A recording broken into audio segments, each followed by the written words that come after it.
pledge allegiance to the flag of the United States of America and to the republic for which it stands, one nation under God, indivisible, with liberty and justice for all.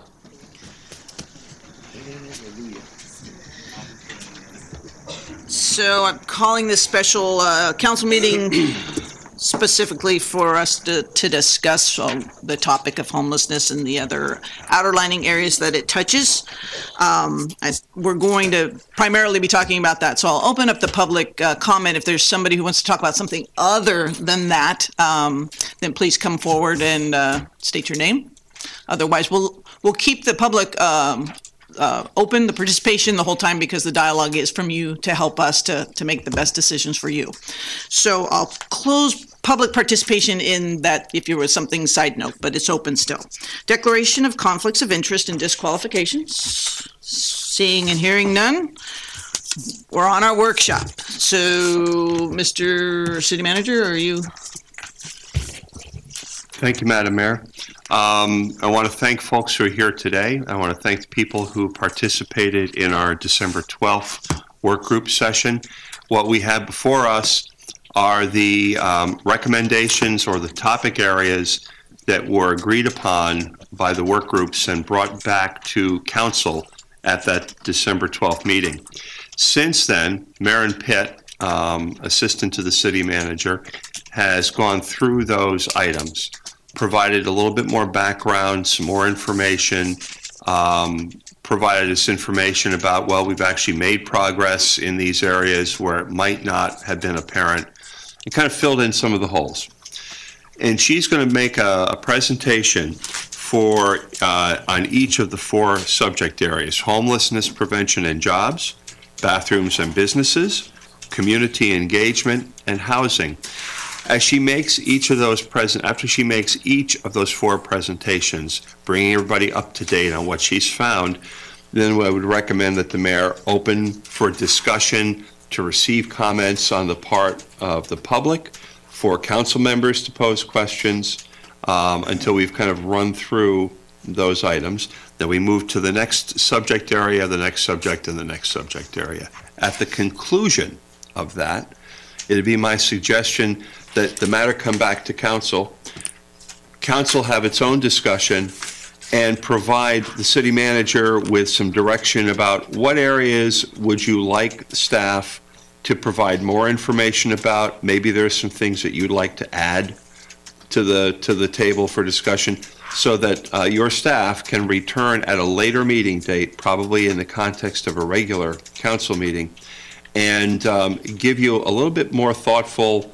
analysis and provide you with the ability to discuss further, all with the goal of developing a coherent and comprehensive city policy on these issues. So with that, I would turn it back to you, Madam Mayor. Great. So Ms. Pitt's going to come up, and first we're going to cover homelessness prevention, jobs, correct?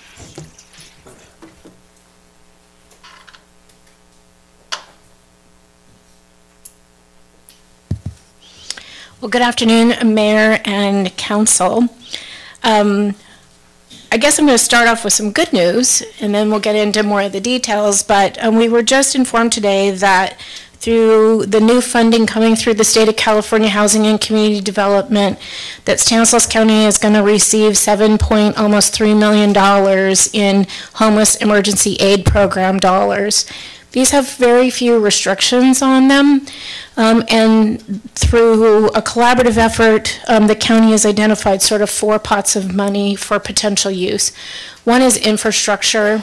Those are brick and mortar, acquisition of property, rehab of properties, and it's one-time money to set up programming. The second is for youth services, to build out a continuum of care for youth. A lot of the homeless youth are coming out of foster care.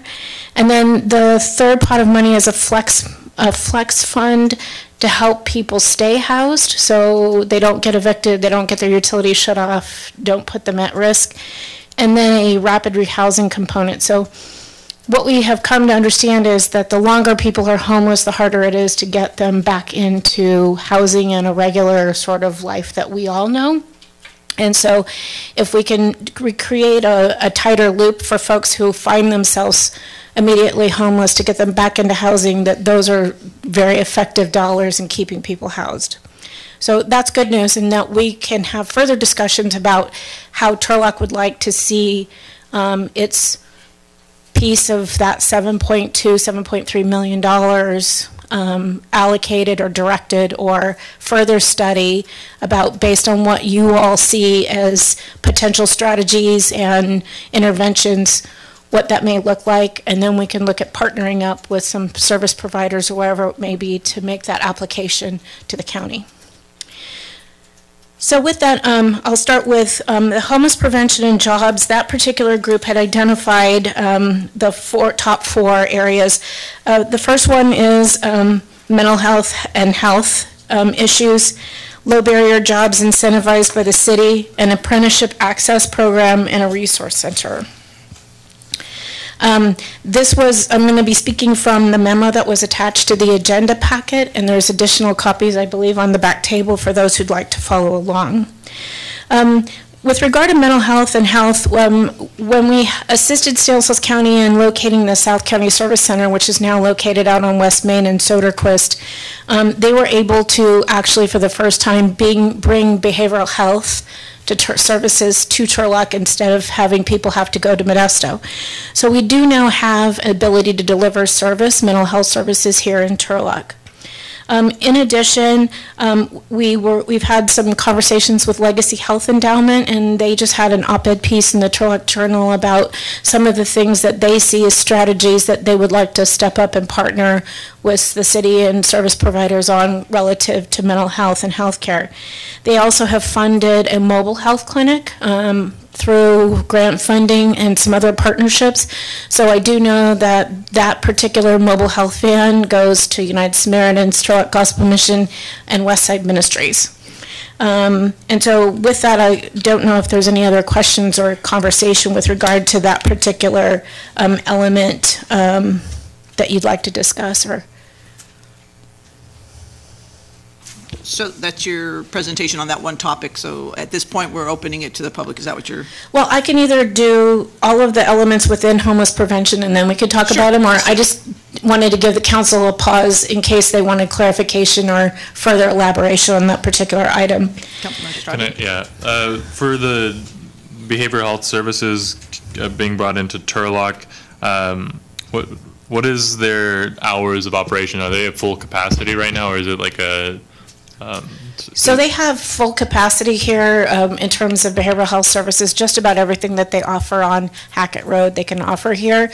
And in addition, they have actually also mobilized a CARE team, which is an acronym, but you don't ask me right off the top of my head right now what CARE means, but it's a cross-disciplinary response engagement something, and that we do utilize that CARE team to do outreach and engagement. In addition to, we have like Jimmy Yarnell and a couple other of BHRS staff that not only do outreach into Turlock, but actually have agreements with our police department that they ride with them as well. So we do have multiple prongs of behavioral health. There's a second pot of money that we're preparing. You'll have an item come to the January 22nd council meeting for the development of some permanent supportive housing units relative to clients with mental health issues. That's a separate pot of money. That's another 8-10 million this time around. So we are about the only applicant in Stanislaus County going after that money, and we're working with the Housing Authority on those particular applications. Any other questions? Okay, thank you. Second one is low barrier jobs incentivized by the city. Part of the program with Downtown Streets team that's being launched in the city of Modesto has a low barrier jobs component to it, that those particular participants are paid with gift cards, and that they do outreach and clean canals and alleys and that sort of thing. And so that absolutely is something that we can look into further. We would need to kind of Modesto's launching the Downtown Streets team in that city, and then there is an opportunity for expansion here to Turlock. And it would be a matter of collaborating funds available in order to fund that and see what other partners may be available to step up and participate. My understanding is, I've seen the budget, the expansion to Turlock over the 3-year period is about $200,000. And that pays for the delivery, the gift cards, the whole basically module of folks participating. Each cohort that they work with is about 25 people, and they do one cohort a year. So we would be looking at 75 participants potentially. And so that's absolutely something we could look at. That's not the only available program, and we could do more investigation in terms of a particular a low barrier job kind of opportunity. We do work with the Workforce Development Board, and so there are some opportunities for folks who are underemployed and unemployed to be employed where through the Workforce Investment and WEO fund, federal funds, that they can be reimbursed for those wages. And that would be another thing that we could probably look at further in terms of setting up those options. The challenges is they have to be clean and sober. And so that's kind of one of the hurdles, but nothing insurmountable that we couldn't, look at that further. The third one is apprenticeship access, and my response is kind of the same as the last one. We do, the Workforce Investment does have relationships with a lot of the larger employee unions, labor unions, but apprenticeship requires drug testing. And again, it's a challenge, but it's not insurmountable. And for people who want to engage and want service, it may be absolutely the most appropriate way to assist them. And then the last thing is a resource center. So we currently have, Turlock Gospel Mission operates the day center. It's open Monday through Friday, 8 to 5:30. And then they offer a series of particular services. United Samaritan Foundation actually operates, as well, in terms of assisting with identification, social security cards, and I have to say WeCare does as well, because you can't access services unless you've got a social security card, and sometimes you need your birth certificate to get that, so it's kind of a connected daisy chain of things that you need to have in order to get to that point where you can access benefits and services. But I would say that USF, WeCare, and Gospel Mission are really good at, and even Salvation Army and Westside Ministries with working with families are good at all of them working together to get ID cards and birth certificates and social security cards so that people can move through that process.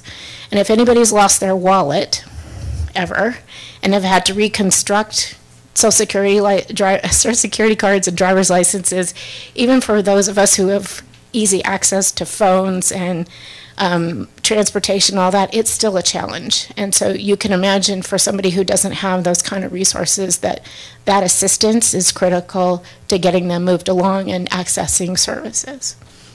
So with that section, I'd be happy to answer any questions or allow public comment. Thank you for that. Just a couple of things I'm curious about. Apprentice access. Have we had contact with SCO in regard to their vocational teachings? They have some here at the fairgrounds that might be They do, and there are some that they work with Workforce Investment Board with GEDs and the Comeback Kids program. There are some with that, but don't they do some metal or wood working also at the fairgrounds? They do. Okay. They do. So maybe we should be inviting them here if they're not present now. Absolutely. And then I'm pretty sure we did something, or downtown PBID area did something in regard to the low barrier jobs at some point, did we not? So maybe we need to refine what worked and didn't work with that before we just, because I mean we've done it before, so it's just changing the name, but we can work with that. Question? Yeah. Just a specific question. So the downtown street team effort, that's in Modesto, correct? That's currently... It's a nonprofit that's based actually in San Jose, and that's okay. where they started.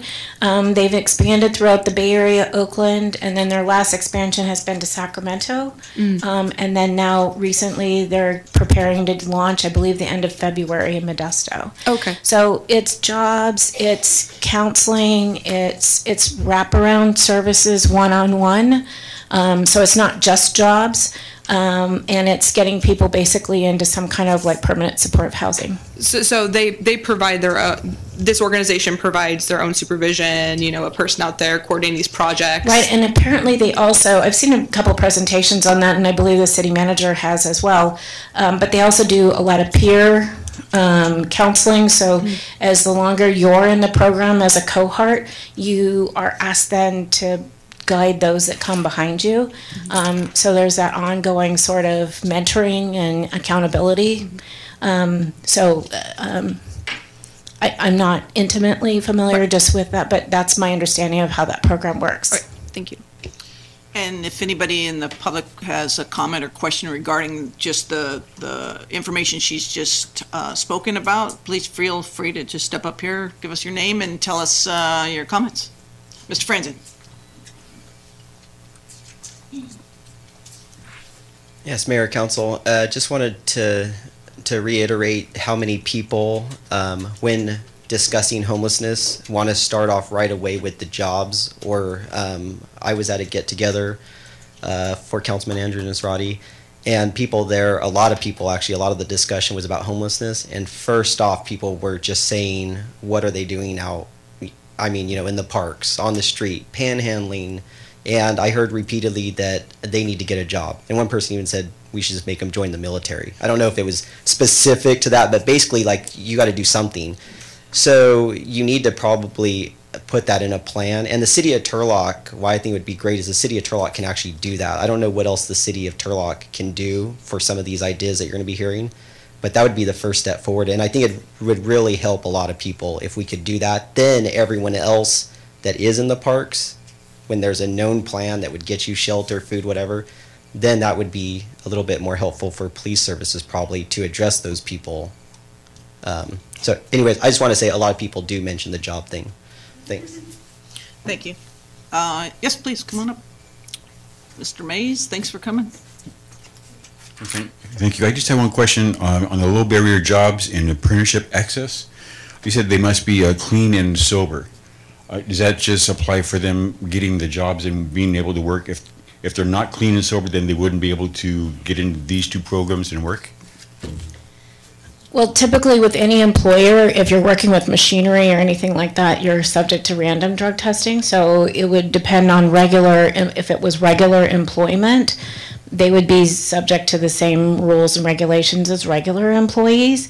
So we currently estimate that almost half of our homeless folks have some kind of addiction, drugs, or alcohol abuse. And so it wouldn't be maybe necessarily for those people, but there are people who could manage that threshold, absolutely. So those that are not clean and sober, then they would just continue on with the way they are now and not be able to get a job through this program. They'll just continue on with what they're doing now. Then, so many of them are homeless and lost their job because of the addiction. So it's kind of like you got to unwind what they've done in order to kind of it's that restoration. So you got to get yourself cleaned up before you can start functioning, and it's a challenge. So I mean, it's just one of those things where it's kind of what happens. I mean, we wish sobriety and all of that of restoration for everybody, but the only difference between those folks and the folks who are housed is a roof and a door, and whether or not you manage your vices or you don't, right? So it's the same rules in the employment apply to everybody, especially if it's in machinery where there's a safety issue. Anybody else in public want to? Ms. Franco? Hi, Pam Franco.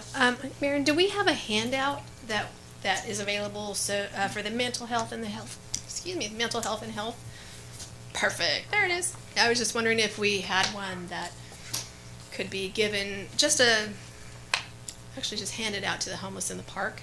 We do. Or, okay. We have an abbreviated version. Perfect. Thank you. Cliff notes. You got something? Yeah, after everybody. Okay, please. Good afternoon, Mayor and Council. I just had a couple of comments. I would love to see what, I'm not coming off combative, but just where you got the percentage at for the reason that they lost their job and their house is addictions. I've been homeless and I've been an addict and I've been a drunk. I'm 8 years clean, sober, and housed.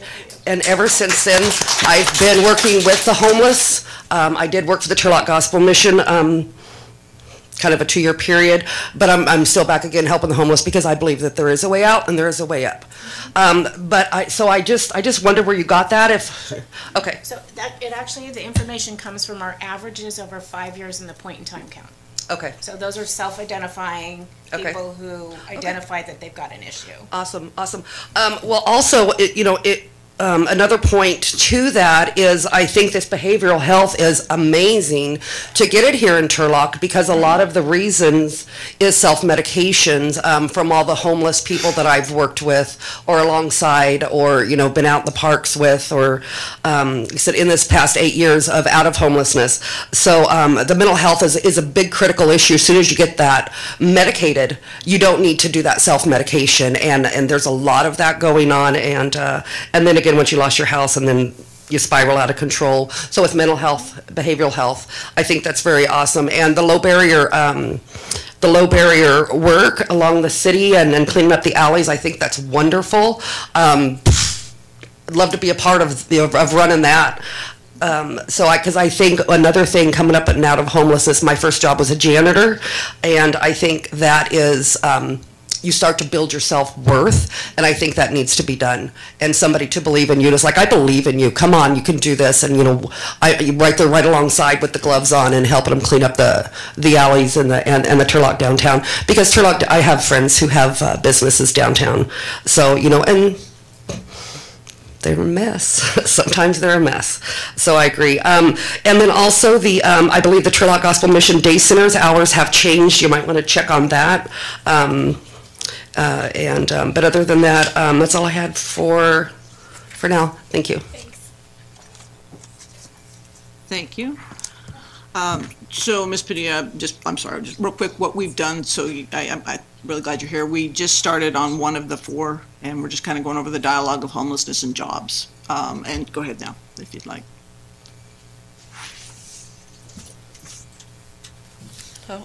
Terry Shaver, Turlock resident.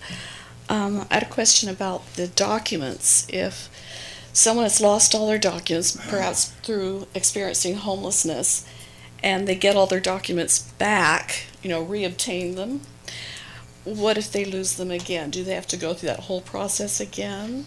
Mm-hmm. Just like I would if I lost my purse and my wallet. Yep. Okay, so I'm thinking these people, trying to put myself in their situation, they don't have a filing cabinet, I'm assuming, and they may not have a handbag and a wallet like I have, and that's where I keep my documents, my Social Security card and all those things. If you don't have a place to keep those things, you stand a huge chance of losing them again and again and again.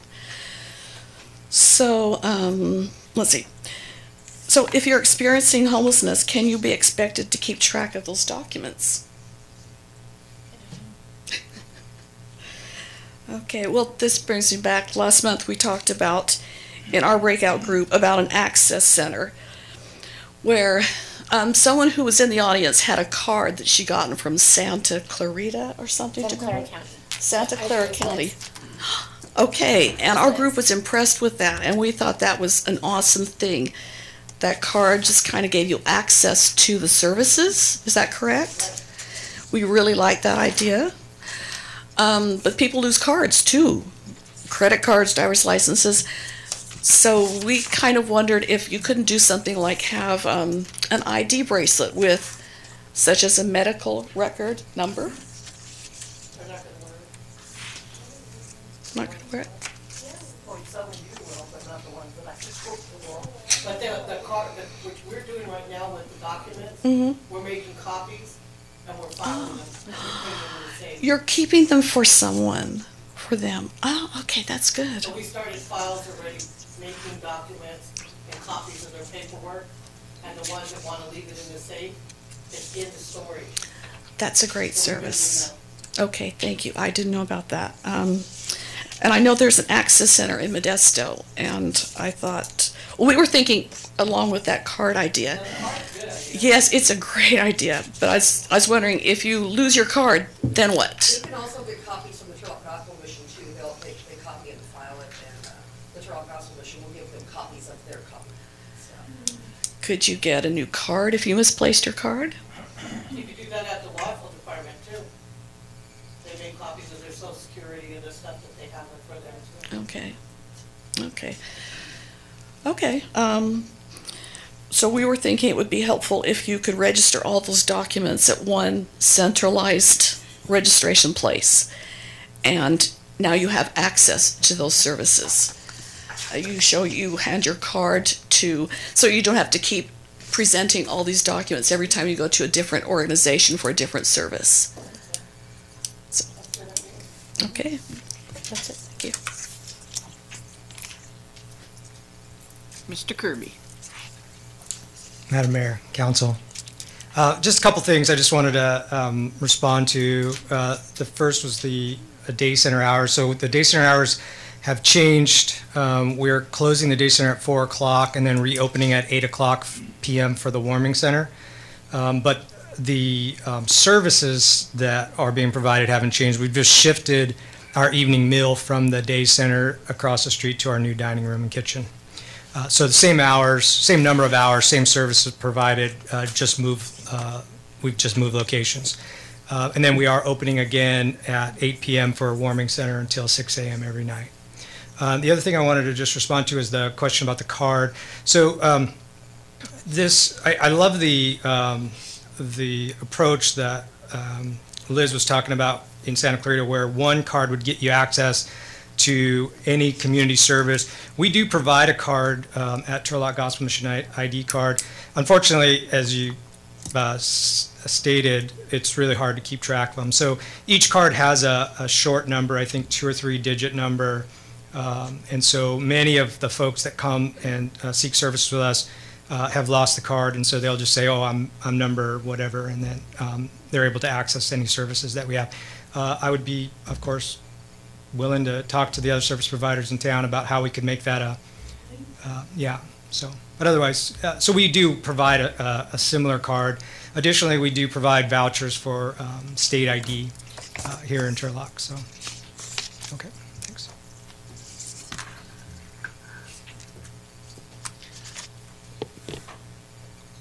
Ms. Jensen?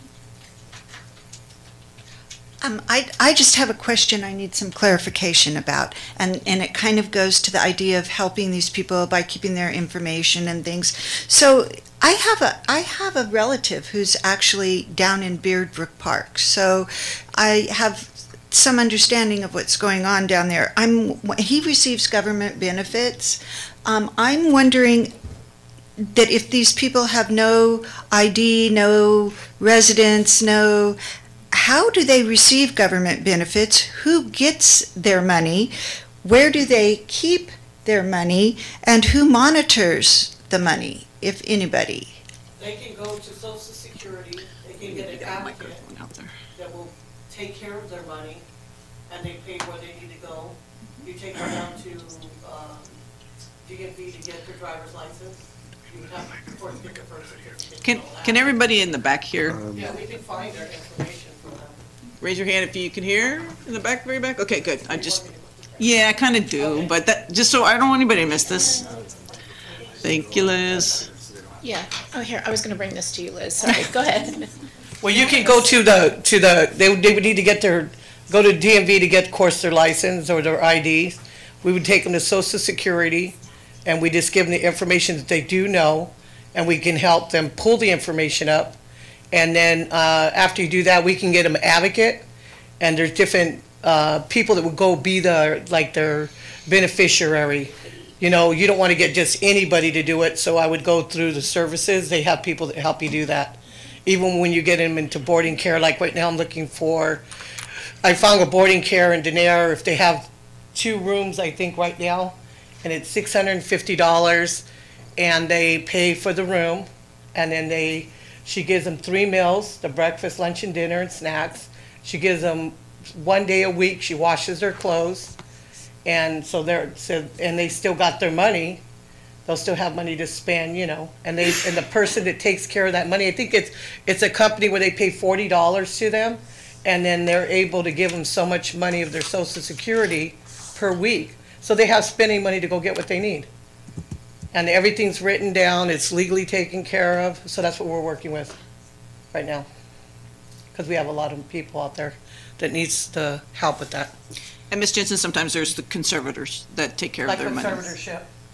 Yeah. So a wise person has told me over and over again that jobs is prevention. So as we are sitting here talking about those that are homeless and need jobs, there are also people who are 1 paycheck away from and losing their job. So we really need to make sure that we're talking about that as well, because the whole community is affected by all of that. So there's we've talked about jobs a little bit, but I think there's in fact, Marin, I think you advised us that there's like up to 200 jobs coming open soon.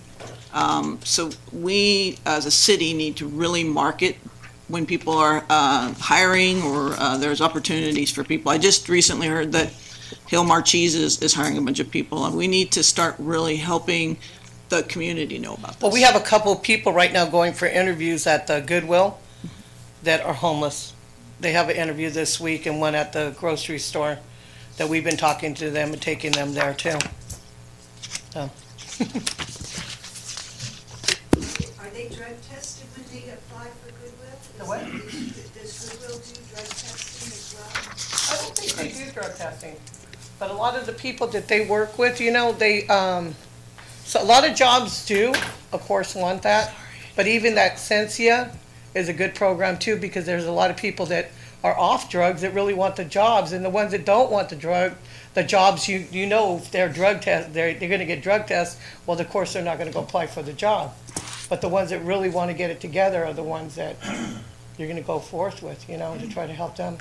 And the other ones, we've got to try to get them off the drugs and put them in programs and try to get them to help that they need. Dr. Strong? Thank you, Liz. I'm so glad we're here doing this. Thank you. So I just wanted to also add, when you folks, because you raised a really great point just now about people who, you know, are 1 paycheck away, and we're looking at about 800,000 of that right now. But it's not even just 1 paycheck away, but it's also people who are basically underpaid. We have a lot of really great jobs. I mean, not great jobs, we have a lot of jobs, but a significant portion of these newer jobs are basically minimum wage kinds of jobs. And so it makes it really difficult to have consistent housing, to find a place to live. As a college professor, I would also like to point out, when we're having this conversation, that about 10% of our college students are homeless. And they range from chronic, literally living in their cars, to kind of like couch surfing because they have to wait a month before they can get their apartment. But that is also something that we're dealing with. So when we're talking about these issues of homelessness, we really need to also be, you know, they're not just a monolithic group of people who have a drug addiction, but rather, you know, we are talking about people who are working poor and just literally cannot afford a place to live, college students. And then when we were bringing up, when somebody was bringing up about the new jobs, there's like 200 new jobs that are being discussed. One of the big barriers to getting one of those jobs, especially if you are homeless, isn't drug addiction or alcohol addiction or even homelessness. Those things are part of it, but it's also like, how does your mouth look? How do your teeth look? If you're missing teeth, you have a harder time getting a job. So in addition to, you know, the mental health, one of the things that I'm hoping that if we get more into the weeds, that we would find dentifrice and other kinds of medical care available so that people, you know, can look presentable, presentable in sort of the way that society has deemed it, in order to even be considered for one of those jobs. So, thanks. Thank you. I was just going to add that we do have some folks in the shelter periodically, and the challenge is they have a job and they make minimum wage, as Dr. Strom mentioned, but they'll never amass enough for first, last, and a deposit. Right. And so that's what that flex funding, there's $1.5 million coming, that our hope is to use it, that flex funding, to get people to pay the first last month's rent, the utility deposits, and rental deposits, in order to get them housed. And those are probably the lowest hanging fruit in order to be successful, in addition to veterans. But if they don't have no credit and they got eviction notices? Well, eviction's another barrier, and it's a matter of kind of orchestrating either master leasing to a nonprofit who will then lease to individuals, and they become the master lease becomes the responsible party, or to work with willing landlords directly. But we have a challenge here. We have 2% vacancy in our rental market, and that's a challenge. So, go ahead. Sorry. Just wanted to make a quick word on the low barrier job placement and apprenticeship programs that were mentioned earlier. I'm no stranger to internship creation and placement. My name is Michael Camara. I am the president of the Turlock Downtown Property Owners Association, as well as founding director of Stanislaus Tutoring and Mentoring Program, a local nonprofit. Probably the end of 2016, the Turlock Downtown Property Owners Association had partnered with the Turlock Gospel Mission. This is just to sort of color this job placement, potential job placement program out a little bit. I was relatively new to the board at that time. This is, again, I think the end of 2016. And we worked closely with Christian Kirby, and we tried to get clients of that service, that shelter, to pass through downtown and pick up litter periodically 2 or 3 times a week. And in exchange for that, we donated a certain amount of money on a weekly basis. It worked for about 2 to 3 weeks, and then after that, participation from the shelter side, from the clients, Christian informed us that no one's interested, can't interest them. So I don't know in terms of what level of participation is anticipated from something like this. Maren had mentioned that the average of the past 5 years of these point-in-time studies identified what proportion of the homeless population was struggling with substance abuse. You mentioned, I think, 50%, more or less? About 40. 40. So that is taken through self-admission, right? And that's literally how that statistic is determined. So we can assume that there's a fair number of people that don't admit that they have a problem. So I visited with Molly, our director at the TDPOA, a couple different communities. Some of you have received emails from me. I try to keep those to a minimum. Sorry. And we visited Chico shortly before Christmas because they're dealing with the exact same issue. So we met with some city executives up there. And when you are talking about the homeless population, again, these terms need to be defined. These terms need to be defined. Professor Strom had mentioned homelessness as it relates to college students. I don't think anybody would associate a couch surfing college student with homelessness per se. When we are discussing homelessness, it's important to define terms. These aren't people in parks, these are college students. So the parameters of the conversation would have to be set in advance of the discussion. Right. So when we are mentioning homelessness, generally 80 to 90% of these issues has to do with substance abuse and mental health. That is the underlying problem. And if we're not talking about addressing these issues, statistics as generated by government agencies and institutions, then we're not addressing the problem.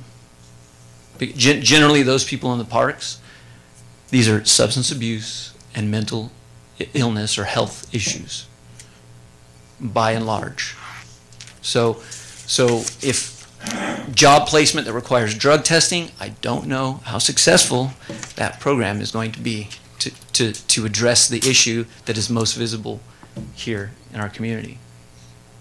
What you're saying about that, though, when you get somebody that has or is out there and did do drugs, you got to remember that there is a mental health. There is the people. It's all tied together. Disabled, it's all tied together. When you get them a job, it's like to them, wow, I'm going to get a job. You just don't throw them like right into it. You got to start out slow. Well, you know what? Maybe we'll start her out at 4 hours, a 4-hour shift. Let's work them in slow. And even if we have to have an advocate go with them, they have job people that go with people to jobs that have disabilities. They do it in San Jose all the time.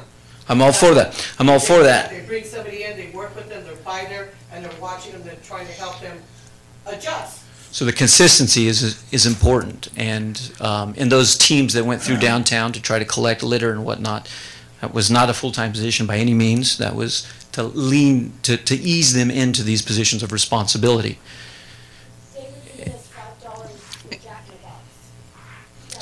So I don't know who was giving you what. So hang on, it's harder for, we're also taping this. Hold on just a second. We need to make sure that the dialogue, everybody can hear. Right, so right, if you want to go ahead and finish it in definition. So again, I just wanted to provide additional information on these sort of low barrier job placement and apprenticeship programs that were discussed earlier. It's been tried, and I don't know how successful part two to said movie would be. So, thank you. Cheers. Mr. Franzen? Yeah, I just want to clarify on the jobs programs. I do think we should try, because then it will follow a root cause analysis type program onto what we have done and the success or not being successful, and it will help identify who we can help and who we can't help. And also that goes to, I wanted to clarify about the jobs and who's qualifying in this discussion. I think that needs to be, I do agree with Michael, it needs to be defined, because if we're just talking about anyone that wants affordable housing or a job, that's a pretty general statement. Who doesn't want a job? Who doesn't want a job that pays more? Who doesn't want cheaper rent or a cheaper house or place to stay? There's people that are working daily with kids that want affordable housing. I keep saying, and here in Turlock, there's no such thing as affordable housing. If you're talking about the whole nation, for sure not. If you're talking about California, we're still not. There's places that are cheaper, Ceres, Delhi, just in the Central Valley, we're not. It's like, I don't know, but what is it, Manteca and Uz, as far as like what real estate property goes for? And then Tracy. But Manteca and Tracy are in Bay Area, and Turlock's always held its own up at the top. So when we're talking about jobs, it's going to be the same thing. I believe our unemployment is also lower than other places. We're already maxing out on some of these things, and so I want to, for this government, I think everyone can do their own efforts. I mean, you can take a small business owner and they can create a job and they can pay whatever they want, or try to work something out. But for the government, I think really to identify what criteria, what plan, and even like with the jobs program in the breakout group, one of the suggestions I was making is that if you just had a list on the city of people going through the services, through a program, and then there's a list of people for private sector to possibly look at, then they're identified as people who are trying to go through a system that we could help as private businesses. And then clearly, I don't think you would see a bunch of college kids and people just wanting to try to job. I don't think they would get on that list. That's a public list, just like people have to go to services. Not like anyone would want to do that. But anyways, I just want to really define, and I for sure want to try these things. I think we need to try it and check it off and see what happens. Okay, thank you. Thank you. Councilmember Estrada.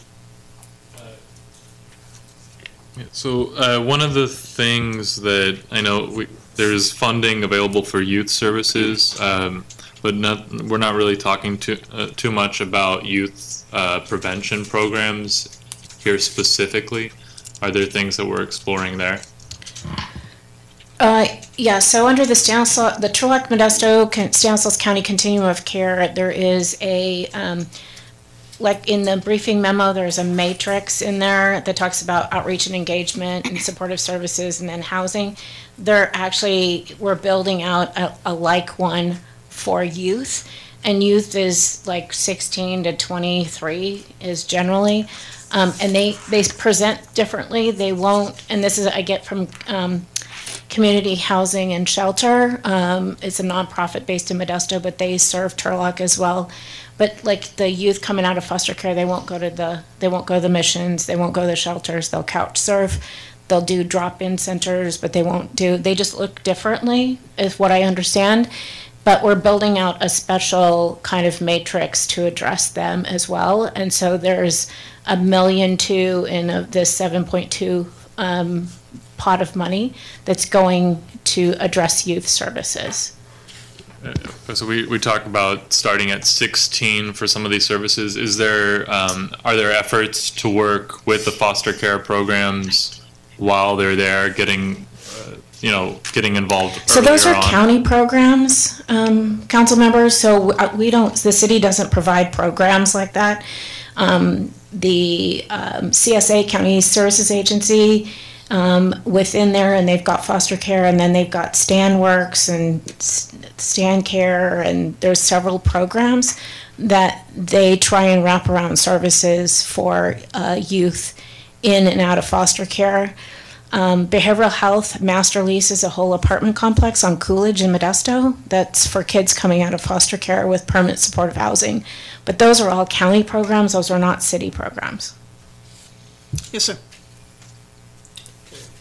Good afternoon. My name is Shehu Hassan. I live here in Turlock. I would like to agree again with that gentleman over there. The problem is more of drugs, substance abuse. Talking about jobs, before you fix the problem, you are just kind of band-aiding it. Okay, and eventually you're going to end up having the same issues all over again. So my recommendation to try to at least fix the problem, find a way to solve the drug issue, once you solve that, I guess you said that having to kind of win them to the job, just 4 hours here, 5 hours here, yeah, that may even work for some time, but eventually they are going to fail, okay, because the problem is still there. They can be cleaned up for, even 6 months may not be enough sometimes. We really need to look at this, that's a big problem, and to get resolved, and we really have to get to the bottom of it, and not just band-aid it. That's all I have to say. Thank you. This is one of 4 components that we're just kind of glossing over right now to get everybody involved, and then as we progress in the next few months, we'll have those smaller components. People come together, do a workshop, and work towards the addiction or whatever, but we're just trying to put the city's officiating for the nonprofits and the people that need the services, and so we're just trying to provide that as a city. Great, that's wonderful. Great, thank you. City Manager? Thank you, Madam Mayor. Just 2 quick points. One is to put a little sharper point on Marin's response to Councilmember Nasrati. The transitional age youth programs that are operated by counties in California support folks coming out of foster care at age 18 and exist to provide a framework for them up to age 25, if I'm not mistaken. So there's a series of programs, as Marin mentioned, they're wraparound. It has become kind of an established protocol. So there are resources, there are assets available for that. One other thing I'd like to help with, Marin mentioned very early on the downtown streets team, and the cost of that was $200,000, but at the time we began discussing it, there was going to be significant participation from the county and also the community foundation. I think the local match would have been, what, 50,000? 50, yeah. So I just want to be clear that that wasn't a $200,000 bill that would be borne by the city, but that there are other participants who are ready to step up if we decide to engage with that. And it may be prudent to see how well things go in Modesto. Thank you. Thank you. Also, maybe one more thing. Is there any way at all we can probably have a kind of a small pamphlet where we have a list of all services that we may have in the city, and then when you see a homeless person, and probably, I don't mean something like that, I'm talking about something very small. We have a smaller one too. Okay, you do? Okay, all right. Got it. Well, thank you. Asked and answered. All right, we'll get one more person, then we'll try and get to the next topic. Liz. I just have a question about when you were talking about youth. What's happening with the youth that do go to the mission, which is awesome when they go to the emergency shelter? What's happening with the ones that are 11, 12, and they say, well, now we're going to send them off away from their parents, but they have like a 3-year-old and a 5-year-old, and they say the mom has to say, okay, do I choose to sleep in the streets, or do I stay here at the shelter and keep these warm and let them take my child to another place because he's 12 and he can't be here no more? What are they going to do about that? Because that's what's happening right now. I had a mother that had to choose between her kids and called me crying because she had to send her little boy away, and they were separated, and it made a big issue, and it messes up the kid. And I don't care if he's 11, 12 years old. I don't care if you're 9 years old or 13 years old. Yes, we know that they're developing. We understand all that. But you can't separate a mother and a child and make them in that position to choose. Okay. You know what I mean? It just, like, not right. We have to do something for that. And the same thing that I understand what you guys are talking about, the job stuff. Yeah, we got to go take them to classes and do the drug classes and all that. The stuff that we did at the park. Oh, it was successful, right? But where are they going now? And then we're getting mixed messages here. You said the other day that we're not saying they can't sleep here. They can have a tent in the sleeping bag. But last night the cops went over there at 3 o'clock in the morning and woke them up because I got a call saying that they told them, don't put that tent up because if you put it up, you're getting arrested. They had no place to go. They didn't take no garbage, no nothing. All they had was their tent. And it was Schaefer or Shafter, I have his name on my phone, that if you put that tent up, I will arrest you. And that's what they're told. Put the tent down. One guy said, I'm not putting my tent down because I was told I could put my tent up, and I only brought my tent and my bag. So is that it? Can they put the tent and the bag up or not? We need to know what to tell them. You guys are leaving me like real hard because they wake me up at 3 o'clock in the morning. No, I appreciate that, but as somebody who wasn't present for that encounter, I can't make any kind of judgment as to what was said and what was not said. Okay, can they sleep at the park? I think we've been pretty clear about our policy. If you'll allow the police chief to speak real quick. Okay. We've been very clear. Erection of any items in a park within the city of Turlock is illegal. End of story. However, our courts have made decisions for us that we cannot change. So, based on what the courts have said, I'm not going to get into all of the Boise decision, you cannot criminalize a human being for having to sleep. So their message is very clear as far as I'm concerned. Drop your barriers, find a place for people to sleep. If you can't do that, then don't give them tickets. That's what it basically says. We don't have non-barrier housing here, and we know that. The police department is always engaged in, as far as I've been an officer, we've always checked with our We Care, United Samaritans, Gospel Mission. We were actually getting faxes. We have this many beds. We have this many beds. But that has stopped with the population growth. But with that decision, sleeping is not illegal. You can't arrest for it. People call it camping ordinances. That's all misconstrued misinformation. The bottom line is if we don't have places for people to sleep, they can sleep in the park. That's all there is to it. We're not citing people for that. The issue with the erection of any structures in a park is the parks were never designed for camping. The parks were never designed to live in. However, there are other court case decisions that say a human being has a right to protection from inclement weather, freezing cold weather, pouring down rain. The officers are taking that into consideration, and it's very clear. You will not erect a tent if there's no reason to, is the bottom line. So if it's not pouring down rain or it's 60 degrees out at night, the sleeping bag is sufficient.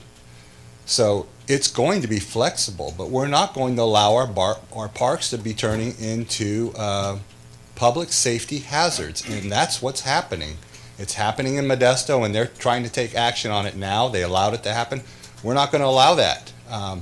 You know, Broadway Park, I watched it all, and I appreciate all the help you've done with us, and the police officers have a heart, and where they're trying to deal with it. And I know we're getting off topic, Madam Mayor, but it's important that everyone understand it's not black and white. The courts are not letting us do black and white. They're getting something thrown at them, and they're addressing that one point. They're not taking into consideration the ramifications of that. We have multiple lawyers, no slam on you, Mr. Sanchez, that all are going different routes. Well, we're here to sue. We're here to protect. Let's take the high road here. Let's be careful. There's so many gray areas, but we, as your law enforcement officers, are being asked to enforce the laws, and we're doing it with, here in Turlock, we're doing it with the ethical and the humanity behind it. So we take into consideration. So things may change. Last night, it wasn't freezing cold. It was raining at certain times last night, and I'm not going to say that the officer actually told them that. I have a multitude of people coming to me and saying, well, the officer said this. I know the chief said that. We're going to take into consideration every single incident. Every single one may change. But as for what was said last night, I will look into it. But the bottom line is, you can't erect structures in the park. And if you do, and there is not a bona fide reason, pouring down rain, freezing cold, you're going to be told to take it down. And if you refuse, you're going to get arrested. End of story. Thank you, Chief. I know there's two people there, and then the discussion is great, but we want to kind of discuss our strategies, and so we still have three more components. So if you two would do so, and then we'll get Marin on the next topic. Thank you. Madam Mayor and City Council, thank you for this time. First time I've been to a meeting like this. I've been involved with the homeless for 6 years, volunteering at the Nazarene Church, the homeless outreach every Thursday. We pick up the people, take them to Denair. 16 years as a police officer, supervised a drug unit for 4 years, so I have a little background in addiction and a little bit of homeless contact. I haven't heard anybody address this, and this is probably such a simple solution. I'm sure someone's already thought of it, but I'm sure the chief doesn't like to send his people out to the parks to do that. You got police work to do and important things to do. The property that adjoins the new building there, it already has a fence around it. Why couldn't that be like Beard Brook Park? Why couldn't that be a tent city there? Why could that not be a homeless sanctuary there? In my opinion, which is obviously always right, it would not take that much resources to police it, put porta potties up there. I know the big problem is the storage of some of the possessions. I've dealt with that when we got to haul these people out to the church. It's like amazing how much stuff they can get in a bicycle with a trailer, and some of it to us is junk, but to these people, that's all they have, and it's their possessions. You could take old storage containers that have been condemned. They're no longer used for shipping freight because they don't meet the standards. Those things are cheap. You put those, you build up some little storage containers, limit the amount of possessions that they could have there, give them a safe environment. It's already got a fence around it. I didn't hear anybody discussing anything like that. To me, the solution is so simple. I'm sure it's going to have a lot of problems, but that's what I wanted to say. Thank you. Thank you. Mr. Kirby. Thank you. Madam Mayor, Council, thank you. Yeah, I felt compelled just to clear something up. I don't make decisions for moms. We don't ask moms to separate from their children. The reality is, and as it's been stated multiple times today, the fact is that the population that we work with is vast and varied, and each individual that we meet has their own sort of life experience, their own sort of set of barriers, and we engage those barriers to the greatest degree that's possible given the financial resources and other physical resources that we have. The reality is that no one organization is going to be able to meet the needs of every single individual that's experiencing homelessness, even in a community the size of Turlock. It's just not possible. The truth is that it's not always possible for us to meet the needs of every client that comes to our door. We do the best we can, and we always make an effort to try to refer them to another organization that is doing the kind of work that particular client needs. I recognize that that's not always a popular approach, but the reality is that you can go to any organization that's doing this kind of work and you can ask this question. None of us, and we all are aware, none of us can do this on our own, and I'm sure that everyone sitting on that dais understands that the city can't do it on its own. So the truth is, there are times where we have to ask people not to stay in our shelter, or we have to tell people that they can't stay for some reason, and it's heartbreaking every single time. But the truth is that there has to be a guideline. There has to be some limits to what we do, because there are real financial limits to it. Thank you. Ms. Pitt, can we move on to bathrooms and businesses for now? Absolutely, Madam Mayor. With regard to bathrooms and businesses, one of the ideas that came out of the group was the Portaloo bathrooms like Portland, Oregon. So we've done some additional research, and there is a picture actually included of one of the design styles. And it has hand washing facilities on the outside. It's not pictured here in the graphic, but it has hand washing on the outside. But these are kind of in general what they look like. They're made of all pretty indestructible stainless steel and metal. They certainly, we could look into it a little more. They do not, as of right now, they were originally, open 24 hours, but because of some vandalism, Portland does not have the bathrooms open 24 hours any longer.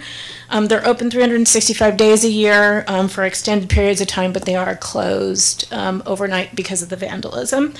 Also, too, in my inquiry on their website, that they responded. So those are about $80,000 to $90,000 a piece, depending on infrastructure of location of sewer and water services to hook up to them and that sort of thing. But definitely something to look into further. Depending on where a bathroom was placed, I know that our housing program through CDBG installed and paid for the bathrooms at Columbia Park. So if it's attached and constructed, depending on the census tract where it's located, there are options, either perhaps a partnership with the Downtown Association for downtown, or for another location, there's options in terms of funding to pay for it. Washer and dryer stations and shower shuttle. United Samaritan Foundations currently offers drop-in shower facilities, laundry, and a breakfast center just about every day of the week. And in addition, anybody who's stayed in the shelter either for We Care or Gospel Mission has access to showers as well. So I think our thought is, unless there's a huge amount of people who aren't accessing those services in the current construct, that there's no need to sort of replicate services unless there's some huge unmet need that we have not yet identified. Information for business owners. So this is actually the community resource handbook that my housing staff actually put together.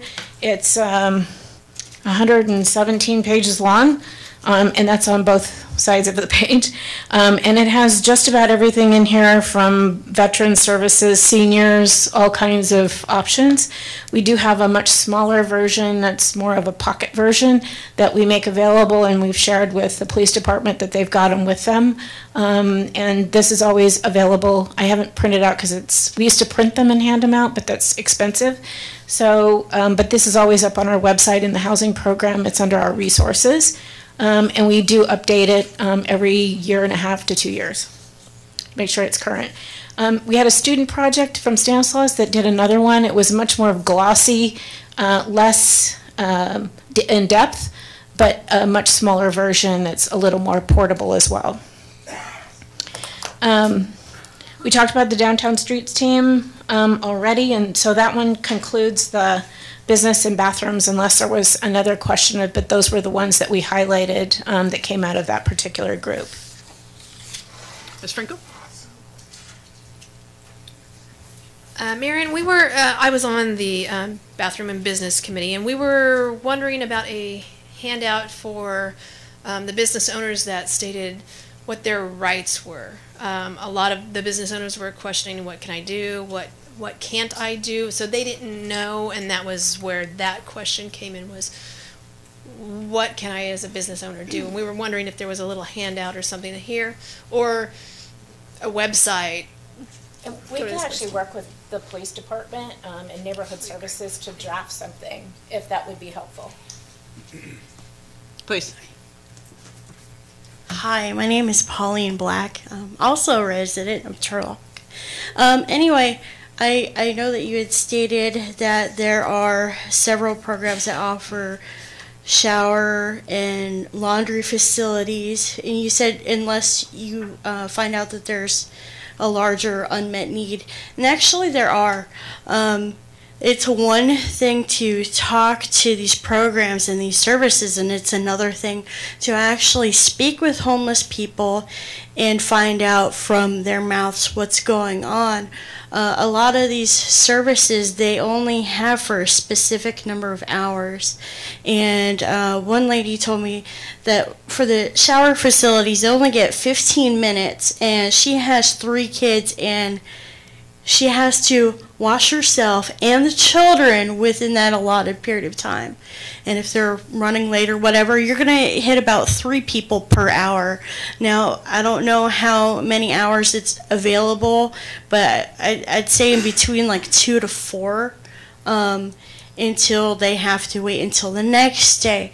So there's not enough available time for everybody that needs to take showers. Also, same thing with the laundry facilities too, is they only have a certain amount of machines, which is not very many, and they don't all have a chance to do that there. The one lady I spoke to, she was having to go all the way to Don Pedro to take care of her children, make sure they're washed, make sure they, go out to Modesto to have laundry facilities. And so I don't think that there's adequate facilities for these people, and it's something that does need to be looked into.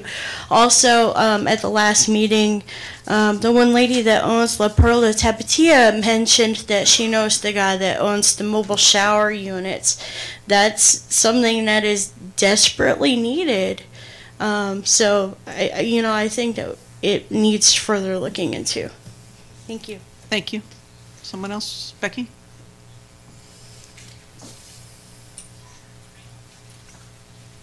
Hi, Council, Mayor. Becky Ariano. After I left the meeting the other night on Tuesday, I had to go back to my office and I had a little encounter with the people that are actually living on the freeway, right on Walnut, between West Main and Folkerth.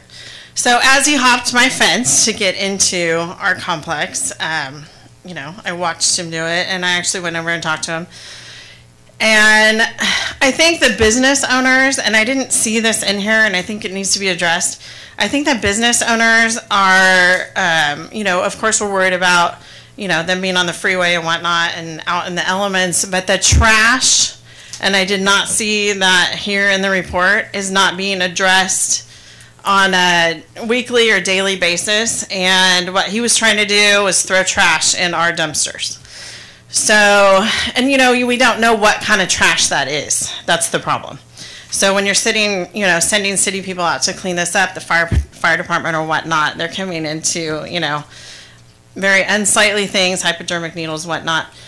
I did ask him, and I had a nice conversation with him, and he was actually very civil, about maybe if we had a trash service in the interim for them to throw their garbage away.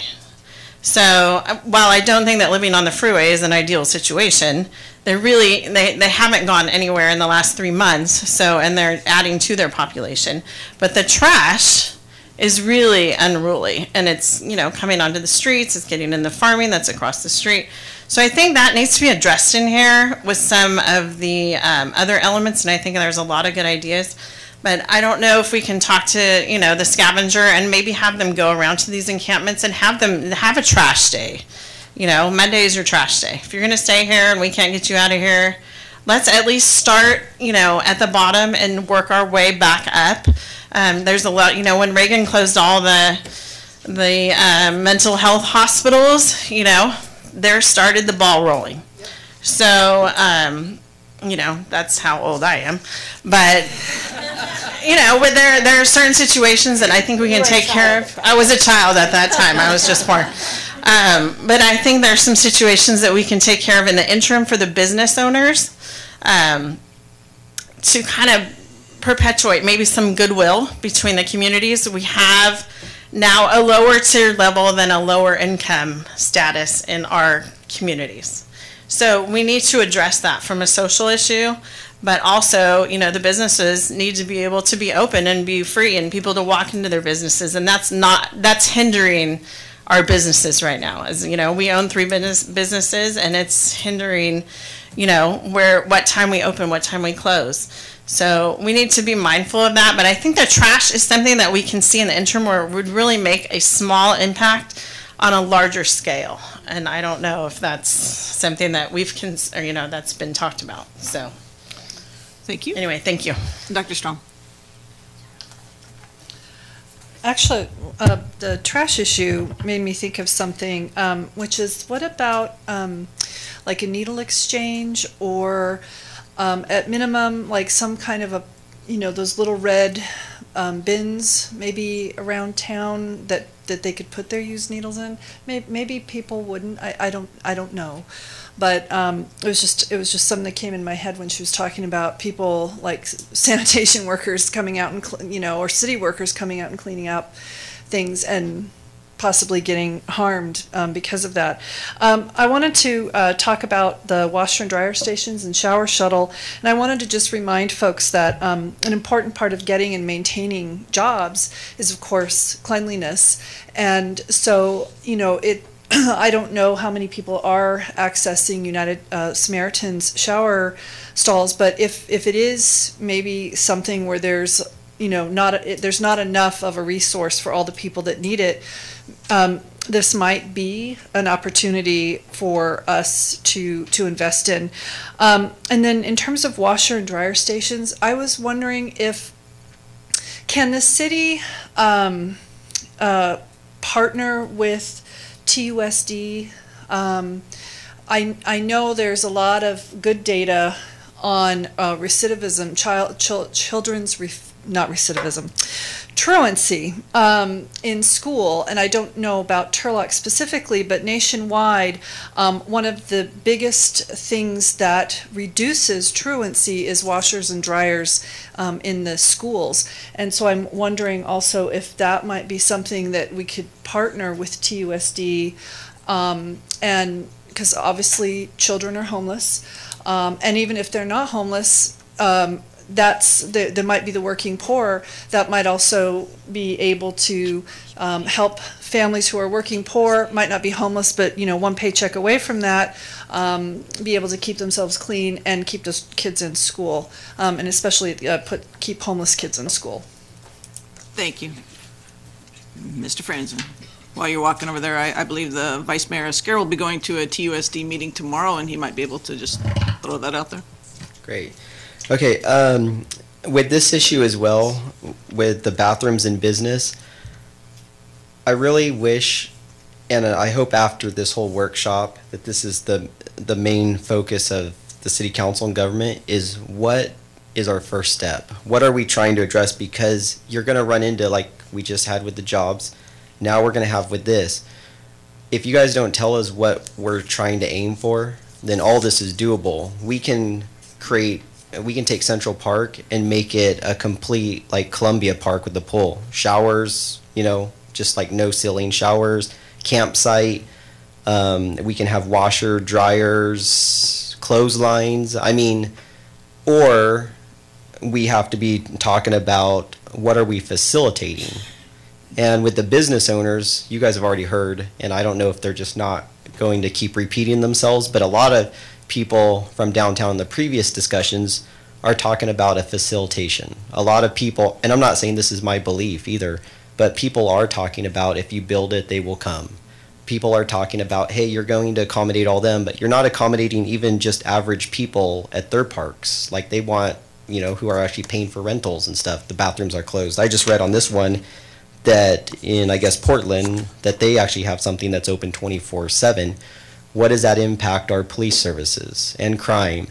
So without a direction from our government to say, what are we trying to accomplish? And until you can, again, it's going to probably be painful or awkward or feel very strange because we're talking about people, but until we can identify the goal and we can identify issues and causes and effects and impacts, then I feel that we're just going to go round and round, and we may be doing something that ends up being counterproductive by, say, providing these bathrooms out there. Why wouldn't the situation be saying to look at the current services and shelter areas that we have, providing the bathrooms? Because I know also in one meeting that we had regarding these bathrooms is people wanted to put porta potties in Central Park. Remember that? Which we just want to help people, and we get that. But then it's also like, well, hey, how come the bathrooms aren't just down the street at the shelter? And someone just blurted out, they don't want to be there. They don't want to go there. Well, now, I mean, like, doesn't that just bring up more issues about why don't people want to be at the shelter? And just like this current thing that happened with the underpass and then at Broadway Park, there was all those people there. We have a paid navigator type position to try to get people to services, which is not just shelters, by the way. But a lot of people were asking, was there availability? Well, come to find out there were beds available. And you had people come up here literally right before you and say that they don't want to stay there. And then they had like several different reasons why, right? Certain, restrictions with kids and pets and certain people there that they don't like or whatever. So I think with the bathrooms, it's going to be the same situation. I just want to have the first step discussed of, do we want to facilitate or not? Because also in the stats and data or the county-wide report, I keep mentioning this, that it like out of 1,300 people, only 81 people said they went homeless while first living in Turlock, or while they first went homeless were living in Turlock. And that's out of 1,300. And that could be over several years. So it could be 80 people went homeless all this year, and that's who's out there that surveyed, or it could have been 20 people over the last 4 years. But if we're just going to say we got to take care of 250 people, which is at the point in time count, so 250 people have been identified. We know there's more people that need food services, obviously even shelter, whatever. But if we basically contributed 81 people to the 1,300 homeless, and we have 250 here, we really have to look at everything that we've done, and it's actually increased our homeless population. And I believe that we should be looking to how we can decrease the population, right? So that's by helping people, but also I don't know about facilitation. And that's a whole debate that someone has to have, but first we have to say, how many homeless should we have? Do we, can we take care of? I can't take care of all of California people. I mean, we're trying to take care of our own, I think, first, right? So we currently have more homeless people than we contributed. In bathrooms, I think in the downtown area, trying to collect sales tax, it's hard enough doing business and people working. I just don't know if that's going to be toward our goal, but I really would like council to consider that first in the holistic picture. Thank you. Thank you. Yes, sir. Please. Hello. My name's Karl Mercer. I live here in Turlock.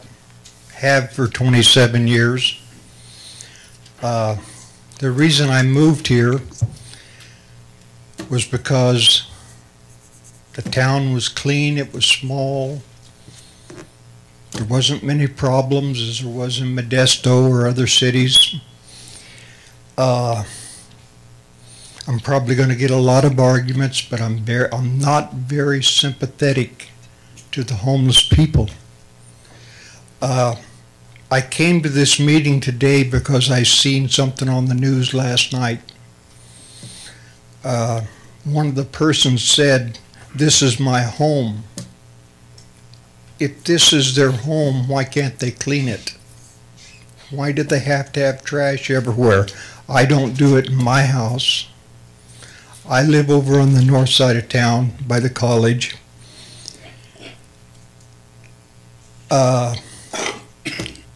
There's homeless people now living in their cars around the street from me. I go down there every other day or so and pick up the trash, dirty diapers, beer bottles, everything under the sun. I've approached a person and was politely told if I didn't get out of their space. Anyway, I'm just not happy with what's going on in town, and nothing can be done. It's getting worse and worse instead of better. I used to be able to take my granddaughter to the park that you're talking about on Broadway and let her play in the park in the little pool down there. I can't take my great-granddaughter to any park in this town because I'm afraid of what's going to happen. I'm approached by people wanting money. The bathrooms are a filthy mess. You can't even go in there. I don't know what the problem is, but it ain't getting no better. All the programs that you've wanted to do, every so often I hear of a new one that's coming out that's going to solve all the problems. It never does. It's just getting worse and worse and worse. I don't shop downtown anymore for the simple reason there's people panhandling, and if you tell them no, they get abusive. So the sad part about it is I'm thinking about leaving town. I'm going to move, you know, and that's something I don't want to do. I lived in Gustine for 20 years. And me and my wife thought long and hard about where we wanted to go when we left, and Turlock was it. But I'm thinking about leaving now. Thank you, Mr. Mercer. I hope you reconsider. This is why we're having this dialogue today, is to start this. So yes, I appreciate that, but I've not been the mayor but for less than a month, sir. I'm working. Give me some grace time here, please. Pardon me? Let me just say one more thing. Yes, sir. Unless I'm missing something. Help on that. Yeah, there you go. Unless I'm missing something, this meeting was called because of what went on in the park a couple of days ago when they moved everybody out. That's the way it showed it in the paper today. Well. And that's why I'm here, and nothing has been. Editor. Yeah. I'm the only one that's addressed the situation at the park so far. Thank you, sir. Okay, far as the park goes, you know, that's what I keep hearing every time I come here. It's cleaned up. And the officers, they did a great job of I gotta say that. They did a great job. Mark Gomez, the fire department, the fire chief, they did a good job. And we talked about safety. I was the one that fell at the park, by the way. And I was the one that went and talked to them and said, hey, it is not safe. And I let the people know there it was not safe. But I'm talking to the people today, again, and I'm going to try my hardest to make sure to help them and everybody else that nobody will be sleeping at the park. It stops today. I will talk to them today. I will talk to them. I work with them. They call me. We're trying to work with the missions, and me and Christian talked before about that building in the back. Sure. I think it's an awesome idea about putting the tents back there. We know that there's a lot of codes and stuff that you guys got to work out. If we can put the tents in the back and keep that place secured right there, it's going to put ease on our neighbors, the parks, and everybody around you and your businesses. We have to have one place for them, and where's the best place? The homeless shelter. You keep everything in this area where we have it. We need to work together. And the park right now is clean, and there is people taking their kids, because I was there when they take their kids to the park last night, even the day they were moving the stuff, because it was smooth. They pulled, let me tell you, I know what I'm talking about, they pulled 2,200 pounds of garbage out of the park. But it wasn't their belongings, it was the stuff they left behind. So the stuff, I'm not gonna say that they didn't have stuff, they had a lot of stuff, but they had to cut their stuff back. And they admitted that. Yeah. And they did try to sweep their little areas and stuff, but our police department and our fire department, please don't blame them, because they have been on it. People were talking about drugs and alcohol and things that were happening. They know what's going on, but they're not gonna tell you that they know that, because they have to do what they have to do to get the people that they need to get out of there and do what they got to do. Thank you, Ms. Padilla. We're just going to try and move this along. Mr. City Manager? Just two comments. One more thing, please. Hang on, just let the city manager make one. Well, two quick comments, Go ahead. if I could. Sure. One is, I appreciate what Ms. Padilla's done, and it's awfully nice for her to recognize our fire department and our police department for their activities. But a lot of the heavy lifting, literally speaking, is done by our Parks and Recreation Department. Police and fire provide the structure and the safety for parks to do that. And the Parks Department does the absolute best job it can to maintain our parks, to maintain our facilities and bathrooms. And when I get a report that there's a problem with a bathroom or facility and I let parks know, they get on it like a duck on a June bug. So I just want to say, want to make sure they get the light they deserve. And Madam Mayor, I just want to kind of bring us back, and the chief of police is here, but I'm going to be a traffic cop for a minute. Thank you. We met in December, and we broke into the work groups. We identified 22 different specific areas that we wanted to get some more information on from staff and bring it back and focus our discussion on those areas, and Marin's done a great job of presenting them, so that you, council, can give us the guidance that staff needs to put this together into a coherent policy. And so I'm just going to, and one of the ground rules we laid down in December was, we're here to talk about solutions. We all know what the problems are. We've defined that.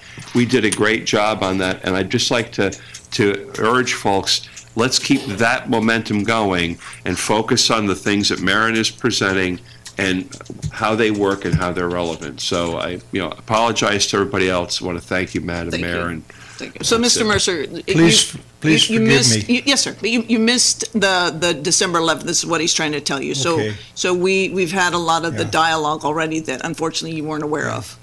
Please forgive me for getting a little aggravated. That's okay.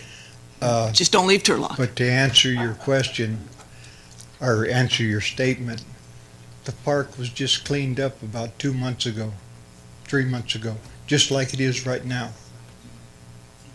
And it had to be done again now. Wait. Let it go. Let's move. And to answer your question about kids playing in a park, I come by the park today on my way down here. There's not one person in that park, other than the cleanup people. The park looks great. It looks fantastic. But 3 months from now, you'll be doing the same thing again. Well, give us some grace, Mr. Mercer. We're working on this. Come back in a couple months, and if you think that nothing's changed, then I'll take all the blame.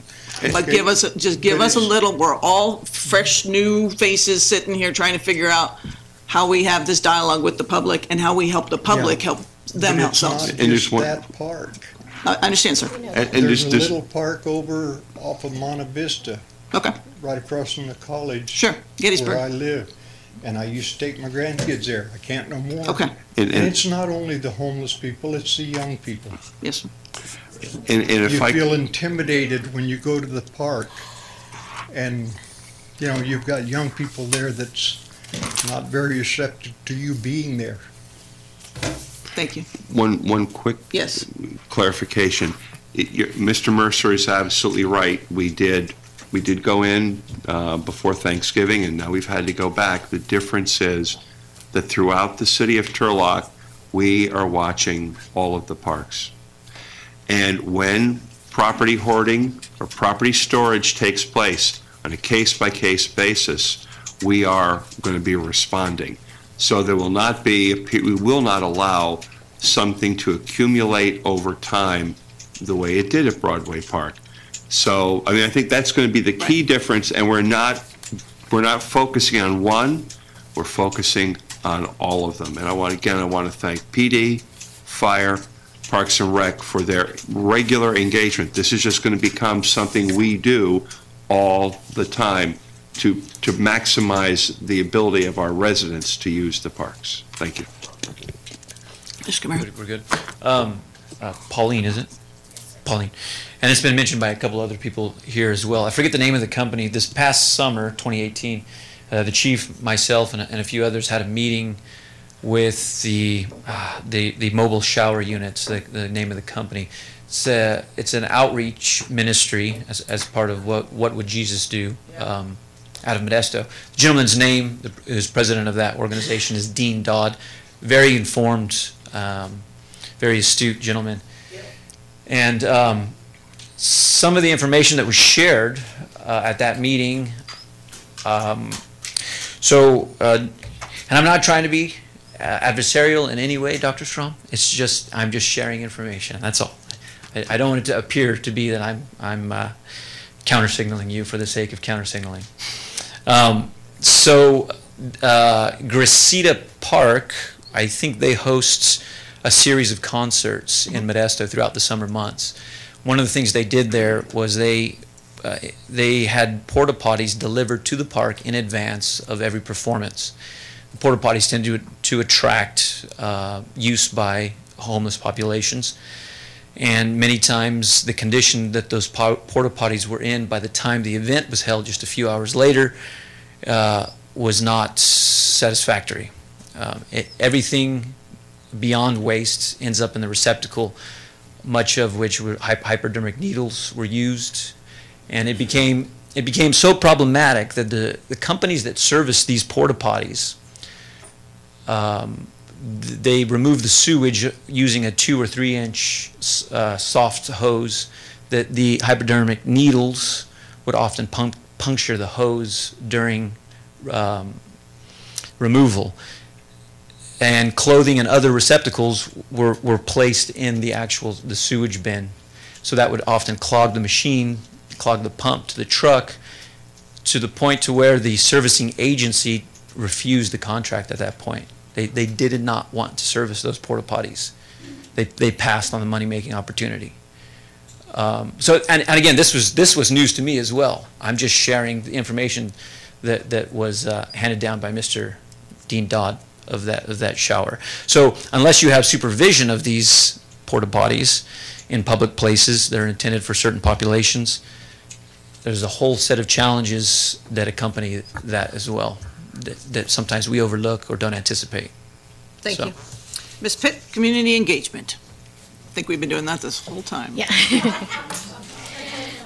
We're doing a good job of that. Excellent.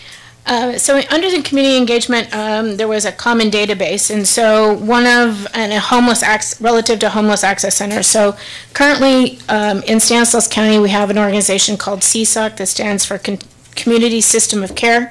It was part of an initiative that was launched under Focus on Prevention, and adapted the 4 core strategies for outreach and engagement: coordinated access, housing, and support services. We continue to build out that matrix, which you have a copy of the matrix on page 7 of the briefing paper. We also, through that CSOC, actually engage in what's called the Homeless Management Information System, or HMIS.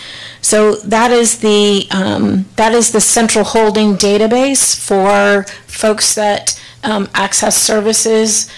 We use the point in time count that's coming up in January 23rd and 24th, and for those who provide services, enter data in. We've talked about the swipe cards and some of that kind of stuff that helps facilitate people accessing, but there already is an existing database that's nationally that we can rank ourselves and performance measures, outcomes against that national database. So that part already exists. United Samaritans, Gospel Mission, and We Care all already input into HMIS. The City of Modesto has an HMIS coordinator who can provide technical assistance and such with data entry. And so there's a whole bunch of stuff that's layered into that HMIS system that helps sort of paint the picture in one place. It's not scattered all over. Then the Homeless Access Center is one of the things that under the Homeless Emergency Aid Program, the $7.2 million that we're talking about, one for Modesto, we're lobbying for one here that may have some additional shelter beds attached to it. That would be low barrier beds, and the whole idea is to bring them in, wrap services around them, and then get them into transitional housing. The next item was about public education. I think there's always more that can be done in terms of public education. I think there's so much. We've talked about different definitions of homelessness. People fleeing domestic violence is a subpopulation of homelessness, so are victims of human trafficking. College students, I mean, we have a homeless coordinator with the school district. Their definition of homelessness is actually different than HUD's. So to come with sort of a clear understanding, SCOE has a different definition. So coming together with sort of a consolidated consensus and any kind of public education is always a good idea, and we certainly are happy to further investigate or help with that. I did note in there on the public education relative to panhandling that the city of San Luis Obispo has a make change count. They've recycled old parking meters for people to make donations in lieu of giving people who are panhandling money directly. I think the police chief can speak to some of the panhandlers we've had out at Monte Vista Crossings that they'll collect $300 or $400 a day, but they're not homeless. They live in a hotel on South 9th Street, and they come down here, and because people here in Turlock are so generous. Coordination amongst the providers, that's always a work in progress, but we have something called the Turlock Community Collaborative that meets every month. They meet next Tuesday, 1:30 in this room, if anyone's interested. But that is a collaboration of all of the service providers who work here in Turlock that share information, talk about resources, talk about what's available, and we encourage everybody to come and participate in that.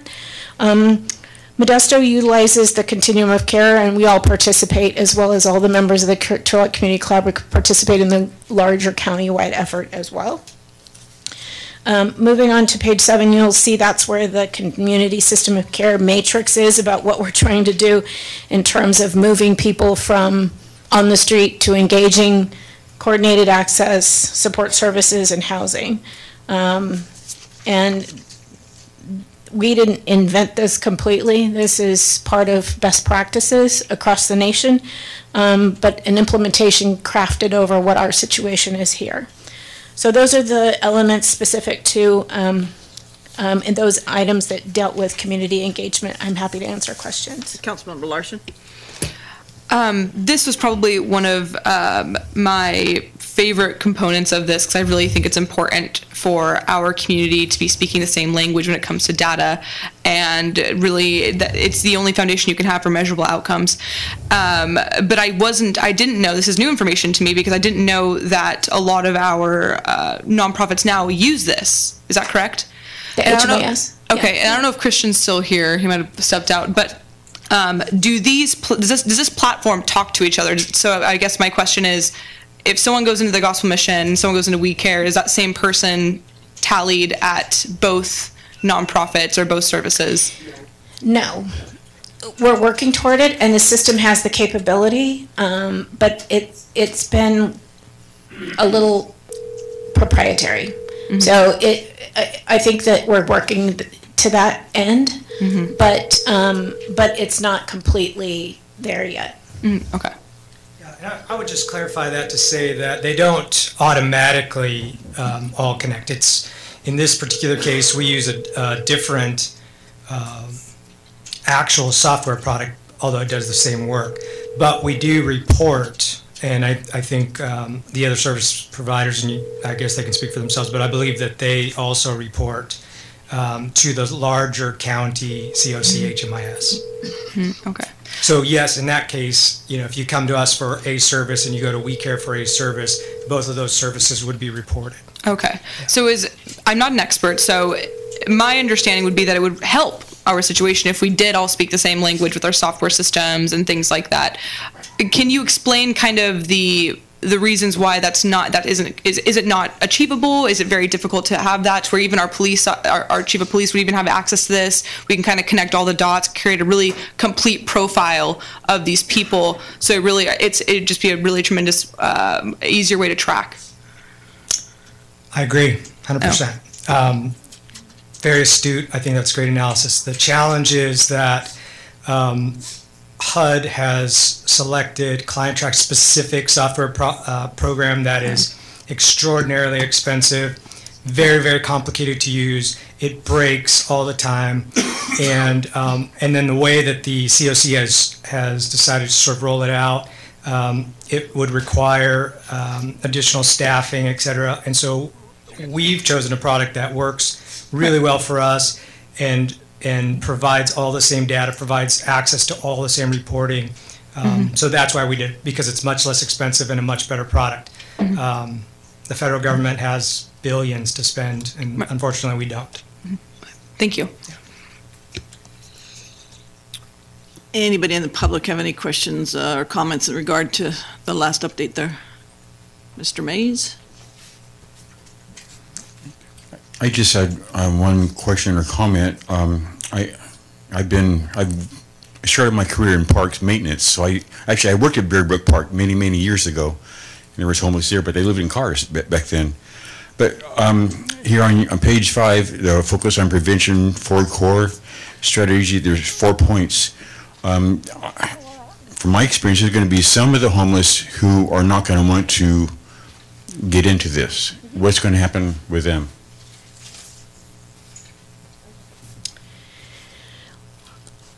I think when you look nationally in best practices, your success rate of getting people engaged and through that process to the end product of housing is less than 50%.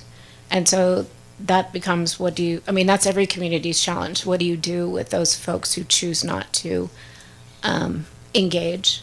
I know that I just saw the report from December from Gospel Missions Navigator, and he made contact 150 different people, but there's some of them that been there every day or every other day, and you hope that at some point the message or at least the connection resonates, but they need to trust and build relationships. I mean, Liz has talked about that extensively, that they're pretty distrustful given their life circumstance, and so it takes a long time in some cases to get them to trust enough to want to engage. But there's no guarantees that you're going to take everybody from one end of this process to the other. And I don't know what, that's like you're going to send everybody to college and they're all going to graduate with a master's degree. It just, stuff happens and it doesn't happen. So, I don't know what the answer is to that, and we could spend more time sort of exploring what those options are. But that's. Did you have a question? The one question I had about the software that we're using at the county, does that get exported and pushed to HUD's database? Yes.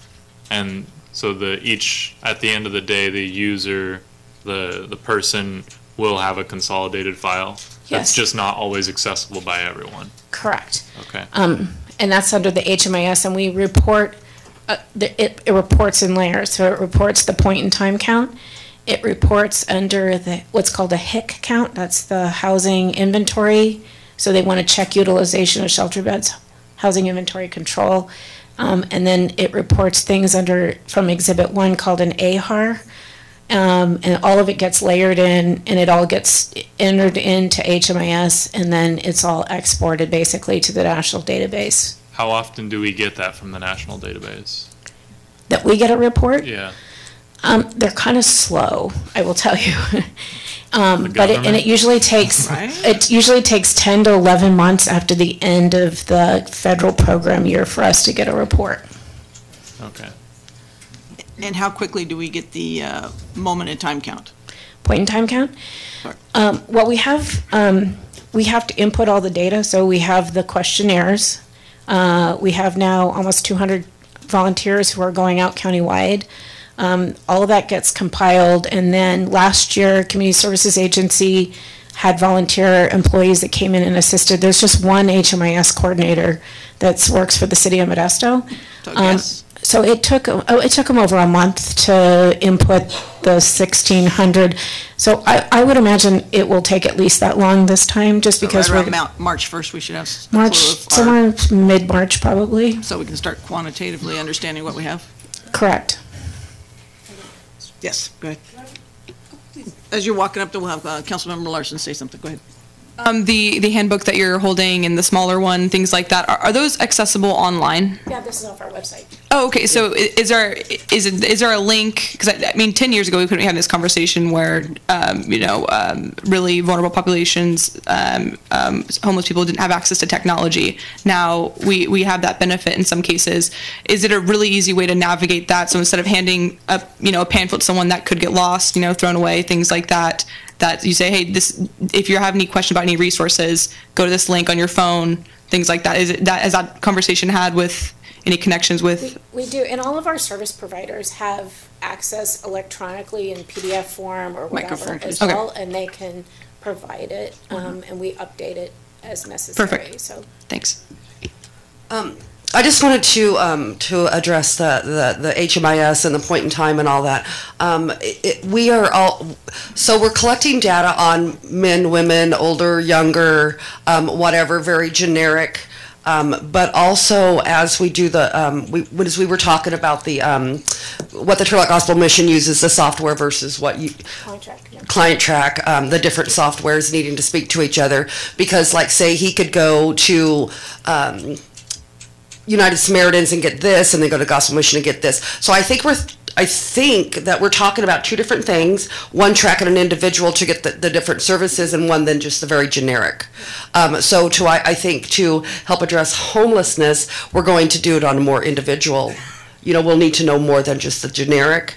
If we could somehow, does that make sense? No. Yeah, but the point in time count isn't generic. I mean, it's far more detailed, Than that, yeah. But as we go forward, I'm just putting that thought forward. If we're going to try to build something together to where we know how to take a person, here and get them their ID and get them that card and track outcomes of individuals, not just generic male, female, or whatever. Yeah. Okay. Thank you. Go ahead and come to the podium. No. If you have a question, you gotta come up here, please. Sorry. And your name, please. My name is Marcia. Do you have that sheet of paper for the point track and time? Because I'm going to go out and do that. I just went to a training Right, okay, so. Do you have that paper? The surveys? The survey? Yeah, we'll give them to you that morning. Okay, because I have one if they wanted to see what it is. Oh. There's questions on there. I have one no I don't. I left it on my kitchen table. We can mail it to everybody after. Yeah. Thank you. I was thinking I have it on my kitchen table, but I'm going to do it. There's quite a few questions on there that they're going to be asking. Mr. Mays? Well, now with the people who do not want to, will not fit in here, actually that's the people that are causing the issues and problems now. So, this is going to help some of the homeless who actually want to be helped, but those who don't want to be helped, those are not going to fit in this. I mean, we're in the same boat.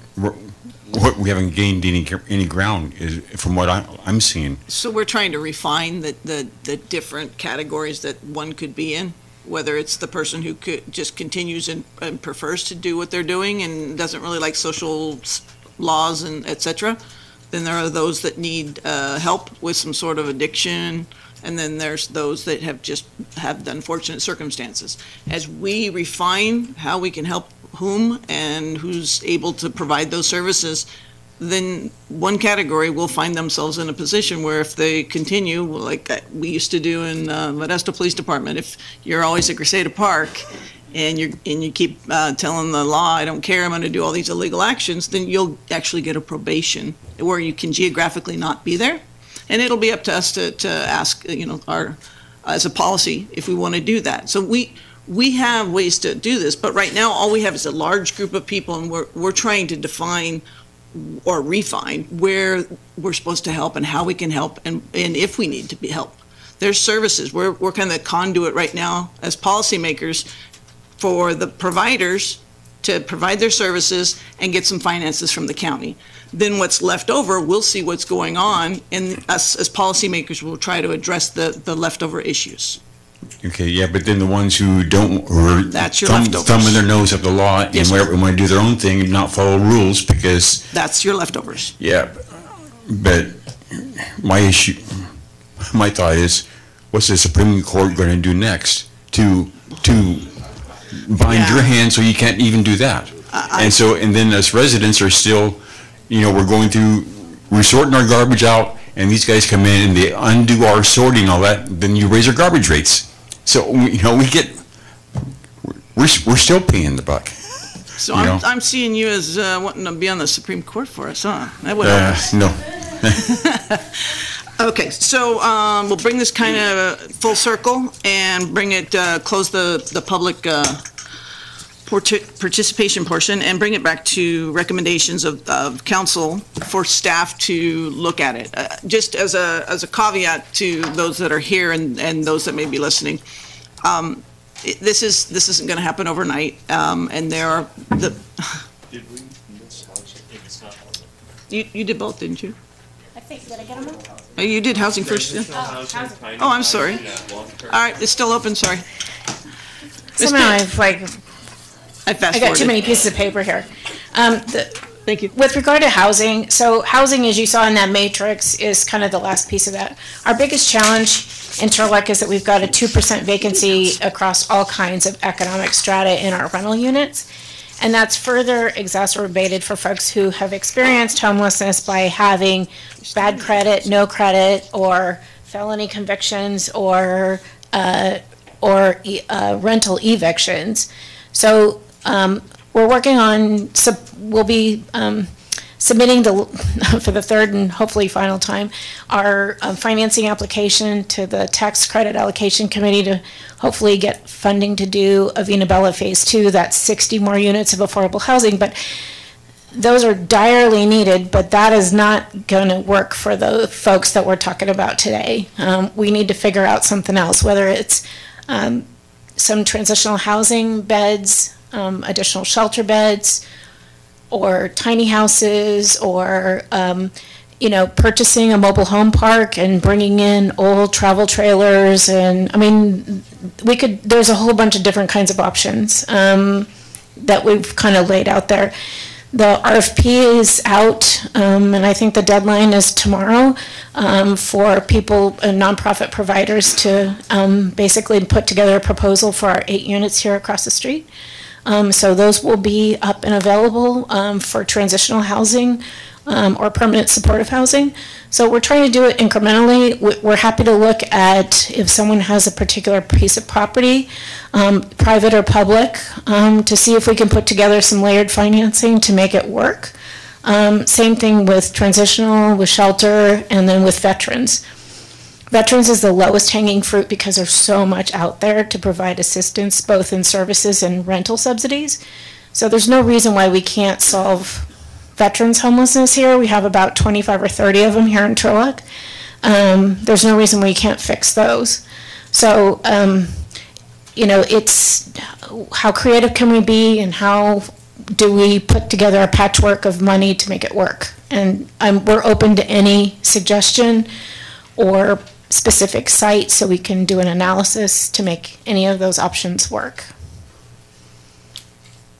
Okay, left it open. If anybody has some questions in regard to that, please come up. And Councilmember Shakir, did you have some? Go ahead.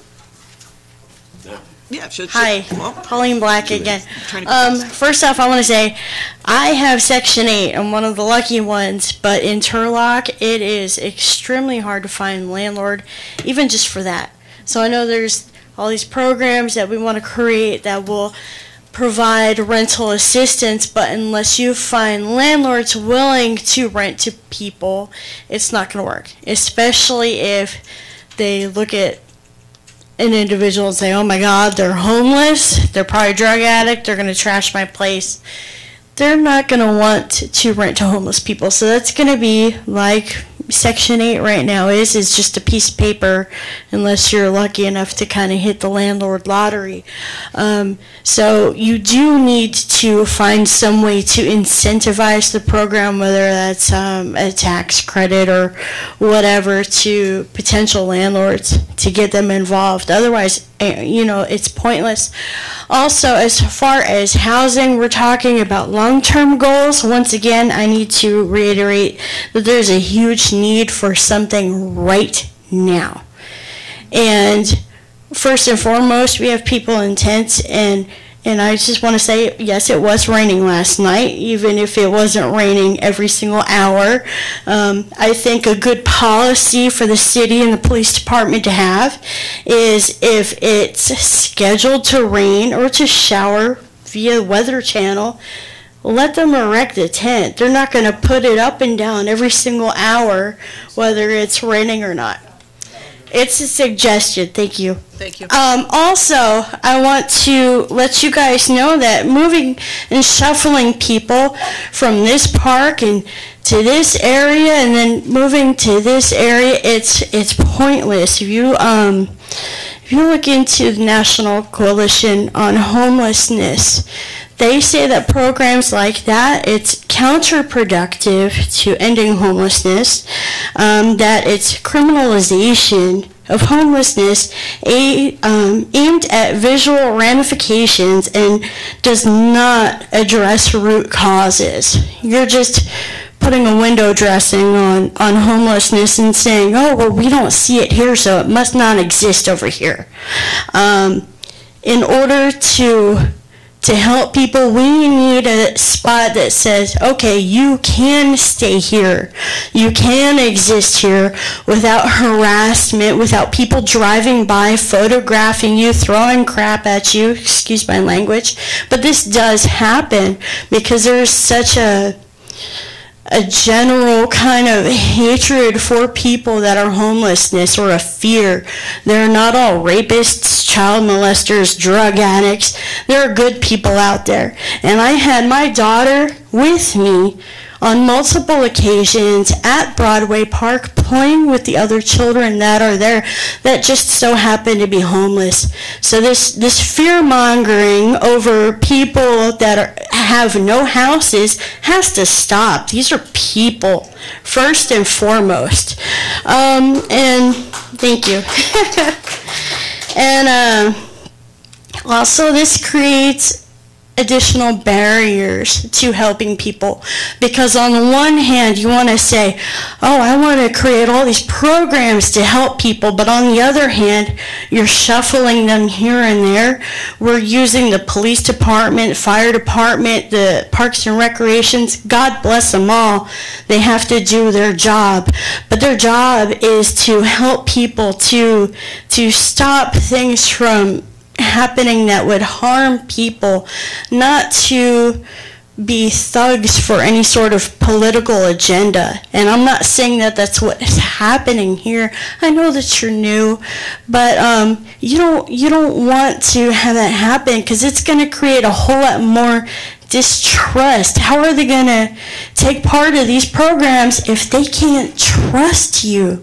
If you're not trying to help them and harm them at the same time, just let them exist someplace and say, okay, you can stay here. You can be treated like a human being. That's the most important part. And also, my daughter wanted to read something. She is a member of the public. She's just an underage one. Here you go. Hi. What's your name? My name is Isabella Black. Nice to meet you.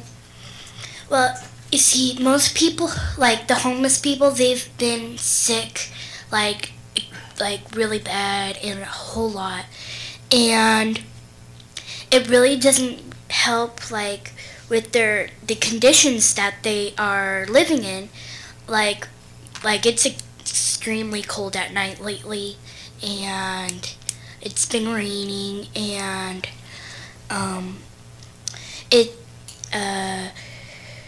they don't have the resources to even get medical treatment. I mean, like, if they have a big old cut in their legs, like, they don't have any money, they don't have medical insurance, it's not like they could get sewn up and it's just going to get like all infected and they're going to be sick for a long, long time.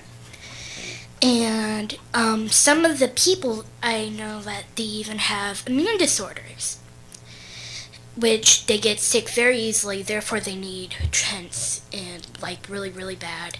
And some people don't have like blankets or sleeping bags. And,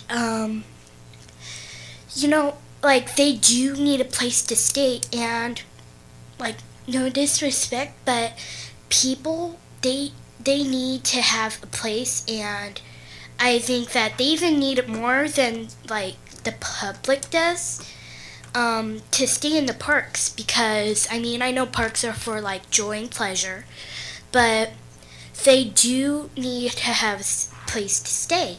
And even on the wall it says, "In God we trust." And one of the, like, God's golden rule is treat people as you would want to be treated. And it's like, it must be so hard to be like laying on the ground, soaking wet in the freezing cold, literally thinking that you're gonna die, and just praying to God that somebody will come and help you. And it's really sad, especially because like even the kids out there, and they're like getting even sick and they didn't do anything wrong, and it's like they're just less fortunate. But like I think it's our job as more fortunate people to help them, because they really do need it. And even like, you know, if they're on drugs, and people sometimes think, oh, they don't want to be helped, they're on drugs, they're just evil people, we don't want to help them. But, you know, they could be like so miserable and they just want a friend to help them. I mean, like, they're just thinking, can somebody please help me? And yeah, you know. Thank you. Vice Mayor Scarra. Yes, we've gone over several issues that we've been working on, and just even if the portable bathrooms work, even if the showers work, even if we were able to help these shelters better, accommodate the people better, I think our bottom line is still one of the core issues is, where are we going to house the people in the meantime? I agree with the part of not pushing them around. I don't like that. I don't see the alternative at this point, but I think that's what we need to focus on, is figure out where are they going to go. We need to make that one of our highest priorities. Figure out something. The last thing I want to see in Turlock is a tent city. Trust me, I don't want to see that.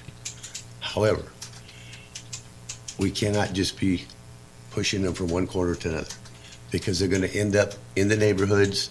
That's when we have the Broadway park neighbors all being upset because their yards are being attacked, their privacy is being attacked. So we need to work on the issue so that everybody is taken care of.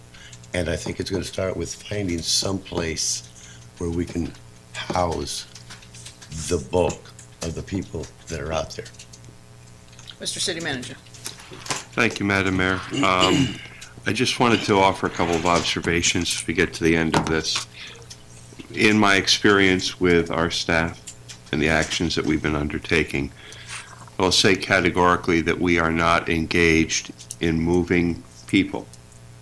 We have been enforcing the Turlock Municipal Code with respect to storage of property. We have not been forcing people to go from place to place. I think it's also does our police department a disservice to say that they are criminalizing or that the city is criminalizing homelessness. We are emphatically not, and we are avoiding, to the extent that we can, criminalizing, arresting, detaining people for things not related to their personal conduct and their interaction with other people who are homeless or for any other resident of the city. The employees, it's my pleasure to know and support, are not thugs. I think they are dedicated public servants who maintain professionalism at every opportunity and respond to challenges with great equanimity. And I did not want to let this moment pass without making sure that we were clear on all of that. And then finally, I think anytime that one of these abatement actions is conducted, we do make an effort leading up to that to give folks the opportunity to engage with service providers, to find shelter, to participate in programs supportive of their health and their safety, and we keep doing it. Our navigator is out there on a daily basis. You've heard the report from Marin. I myself read those reports on a monthly basis as they come in. And Bernardo doesn't take no for an answer. He doesn't just walk on by when he gets turned away. He goes back again and again and again because there is no single answer to someone being without housing and what their needs are. And we do make a concerted effort to provide or encourage or direct folks to alternatives. So again, hang on. And so, I mean, I appreciate the opinions expressed here, and I want to say that I do I value the contributions made by city staff. Thank you, Mr. Franzen. Yeah, so speaking about the affordable housing, now that we're on that section, all of the previous comments I made stand toward that, and also goes to still point out the whole procedural issue we have here. So even what Councilman Esquer just said right now, he doesn't want to see people pushed around, but he doesn't want to become a tent city. But to what extent? Like, what is the level that we're talking about? Because again, the countywide report said 80 people currently are homeless, and they first went homeless from Turlock, and there's 1,300 people. We currently have 250, and we've continued to grow. So before we even start talking about where do we put people, we have to first say how many, and that's the tough thing that I think someone has to draw the line here. How many and what's our intention? Because again, we could take care of a lot of people, and I mean, if we actually put out that message, we could have a lot of people show up here, and we could try to take care of them all, and that's our full-time issue as a whole community. But I also have to say that the process, and it's very tough to say this when you're dealing with people, but people that are in tough situations, we feel bad for them. And it sounds like you're making it out to be evil versus good, or that someone should have more rights than the others. But I mean, you got to really look at what contributes the money to even pay for any of these services we're talking about. I have not heard a lot of people like advocating for the current businesses downtown who have had several meetings over a decade saying they need help. And I constantly see on social media, I run into people, I come downtown and I see the things that people run into. It doesn't bother me as much, but I'm not really worried about, my safety. I don't have kids around me or whatever. And I've seen instances with my own eyes that it would bother someone, and they have to worry about their family. So we have to advocate and protect the commerce as well of Turlock. And that again goes to what level. So we got 250 people. And when we're talking about a group of people, I've heard, like I just heard right now, about all of the good things and the potentially good people in these groups. And I hope that we have a process that helps those people. So we see, again, whoever's left out there through a process, it's by their own choice, and they probably aren't going to be helping themselves, so we can't. But also, I I mean, I used to skateboard. I had a skateboard shop. I was in the news with the police chief, not this one, this was a long time ago, but the police chief was telling me that I have to control my customers. And skateboarders in the old days were, I mean, very cliche, like, oh no, they're congregating over here. We had the cops stop us for everything, and all that was riding on a sidewalk that we weren't supposed to. People were scared we were going to slip out and hit them. Then when it comes to the people that are homeless, which also, it's not even proven that all the people we see during the day are homeless. There's also vagrant people, transient people, just straight up drug users, and people causing problems. So even what we are experiencing, like I just did when I said I went downtown, I don't even know if those are homeless people.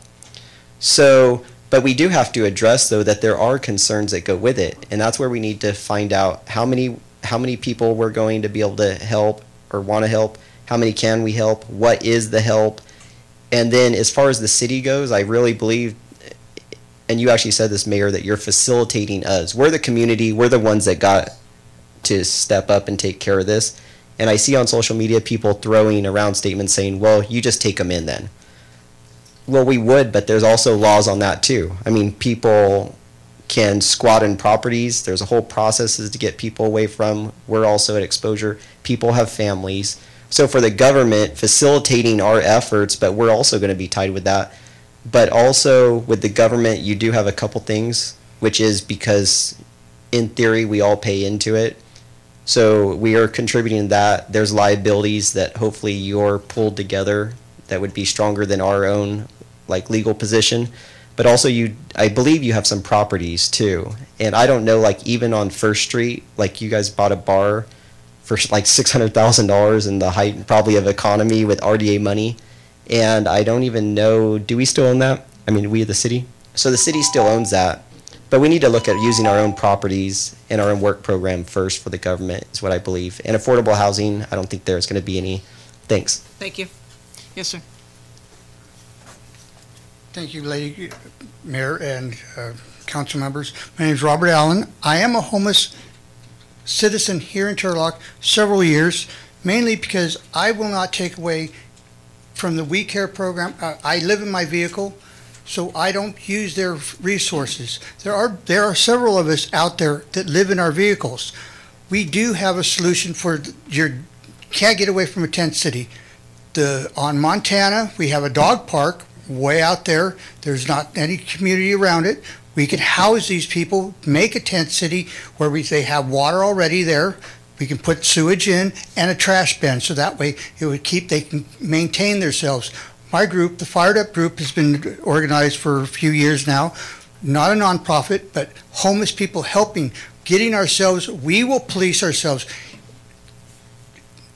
making sure the bathrooms are clean hourly. You know, the city has the program of the cleanup. Well, yeah, you get $5 for what, 2-3 hours worth of work. Well, the minimum wage is $10 an hour, so you're getting slave labor. They want to work and get cash and maybe something, something that's equal to that $10 an hour. If that's minimum wage, dignity, they will work. Not that they won't work. Not all of them are drug addicts. Maybe 10-20% might be drug addicts. There's like me, I have an income. I can't even qualify for housing unless I can go in with something, and the programs won't even help me with somebody else to get a house. So, how can we work more than one person? There's over 10% of us that have incomes that cannot find a housing because we don't qualify. Either we have bad credit, or they were on drugs, or were, federal, felons. So, there's a solution, is that we have to step out of our comfort zone and realize we need to be the people that are looked up to, not looking down at. That's right. That's right. Thank you, Mr. Thank you. Dr. Strong. I'm really privileged because I have a house, but that's not always been the case. I have a great job. That's not always been the case. I can buy my own food. That's not always been the case. I have health insurance through my job. That's not always been the case. And, one of the things that I wish people would hear is that, you know, all of these people are human beings, and we don't know where people are at, but we sure do like to make a lot of judgments against them. And, you know, I was reminded, thankfully, Miss Black there really was such the inspiration. But she reminded me of something, a quote, and I thought I would say it. The true measure of any society can be found in how it treats its most vulnerable members. And that was Mahatma Gandhi. And I know that's a little bit cliche, but, you know, I think we can do some good here, and I think what you guys are doing here with this can result in something really positive where we find a place for everybody in this society. So thanks. Thank you. And finally, Ms. Padilla. Okay. The reason Jason was upset, because you're talking about that navigation thing, how Bernard goes out there. I'm sorry, Christian, somebody dropped the ball when you're not there, because I haven't seen nobody out there. Like you say, they're always out there. It's not happening. It's not. And even, sorry, Bernard, I mean, Christian again, even when we went out there at the park, I was there at 6:30, 7 o'clock in the morning, moving everybody from the park. Yesterday. Me and my daughter moved everybody yesterday. And your missions did not show up until 3 o'clock. And then she asked, oh, do you need anything moved? No, I already got it all moved. And I moved it in my vehicle, my truck, my trunk of my car, and my car, because my van broke. So we just kept making all these trips all over the place. And as far as the little places, I think that's a good idea, the little house thing. But the park thing that you're talking about, I would stay with the missions. Do the back. Let's get that going. Give us what we need to fix the place in the back. That's going to stop all this. If you can give us something, like the fire marshals need to get together, have their meeting, say, hey, this is what you need to do. These are the codes we need. That's going to be the solution for right now until we all get everything organized till you get the place that you need them to go. And they'll know, and they will have that hope. Hey, I got hope that I'm here in this back. I got a place to put my stuff, and they'll trust you. They have to trust you. Every one of them have a story. None of you guys know their stories. Every person out there has a story why they're drug addicts. Why am I out here? My family don't want me. My this or that they went through. So you have to put yourself in their shoes. And you have to build the trust, and you have to sit there and listen to their stories. And that's just the way it is. They're human beings. And they have the right to go to the bathroom, because let me tell you, if you don't put bathrooms, don't be crying. And I don't want to hear anybody over here, oh, they're going over there in the corner like dogs, or they're going urine over here. That's when you're going to have a problem. If we don't put something out there. Yeah, they miss it. They mess them up, because the mentally ill ones might. Because I had one, I'll tell you the truth, I got a picture of her, and I told her I'm going to call the cops on you. She dyed her hair in the bathroom, and she put it all over the wall. Okay? So we need to have bathrooms out there, because they're human beings. They're not dogs. They will go all over the place, and they will find your properties, and they will go, because they can't hold it. They have a right to go to the bathroom. And that's just it. You know? But I'm saying, you got to have somewhere where they can go. Okay. And that's where we're getting with this dialogue real quick here. Yes, sir. Dan Tolman, Council. I think that we need to keep in mind the businesses in town. It's a very big issue for them.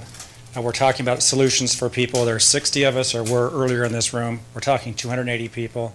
You look at the amount of money we dump into let me change that term. The amount of money that's expended trying to help. There's very few that really want help from what I can see. The problem, people, we need to figure out how we're going to keep them out of the core of town to do something with it. And I think that needs to be addressed somehow in what we're doing. So anyway, I just think I need to make that point that there's a lot of effort going into this. I think one of the key issues is there's a lot of help out there. How do we get those people to help? But also, how do we protect the businesses in this town? And we keep talking about the core of Turlock. It seems to be going into the other areas, down Gear Road at Monte Vista. They're all suffering the same thing. My parents lived 3 blocks from the center that was on East Avenue. When the homeless center was there, the Ham Center was there, it impacted their neighborhood, and it does to this day. And it's unfortunate. I don't know what you can do about it, but it does impact the neighborhoods. So, Thank you. And just as a cautionary, we did check, one of our 4 components is about business. So we do hear you, and we have expectations of probably putting somebody on each one of the committees as well. Yes, sir. Real quick comment on jobs. There was an article that appeared in the Turlock Journal, I think yesterday, and Marion Pitt had a quote as part of that. I believe even as we speak now, the Black Bear Diner is currently interviewing people for jobs now until Sunday. Okay, so jobs exist. Turlock is robustly growing, in comparison to neighboring communities. It is a bit of a jewel of this county and this part of the Central Valley. This is a polarizing issue, regardless of what community you're looking at. And Dean Dodd of that mobile shower unit, what he had shared with us, there's different ways to approach it. And this idea, earlier today, someone had mentioned hypodermic needle deposits or exchanges. Generally, people who are engaged in that sort of drug use are not concerned about where their needle ends up after it's been removed from their arm. This is coming from Dean Dodd's mouth, okay? In the portable restrooms that he had, in an effort to prevent them disposing it into the receptacle, they put a hypodermic deposit, which was duly ripped off the wall, and needles were used, taken, bleached to be reused by users. Okay, this is information that was provided to him, to us. Yeah, this is not exaggeration or hyperbole. So, I'm a student and an instructor both of history. People both have good and bad sides. Dr. Strom, you mentioned Mahatma Gandhi. He was an attorney in South Africa, and his view of black Africans wasn't very flattering. That's not often reported on.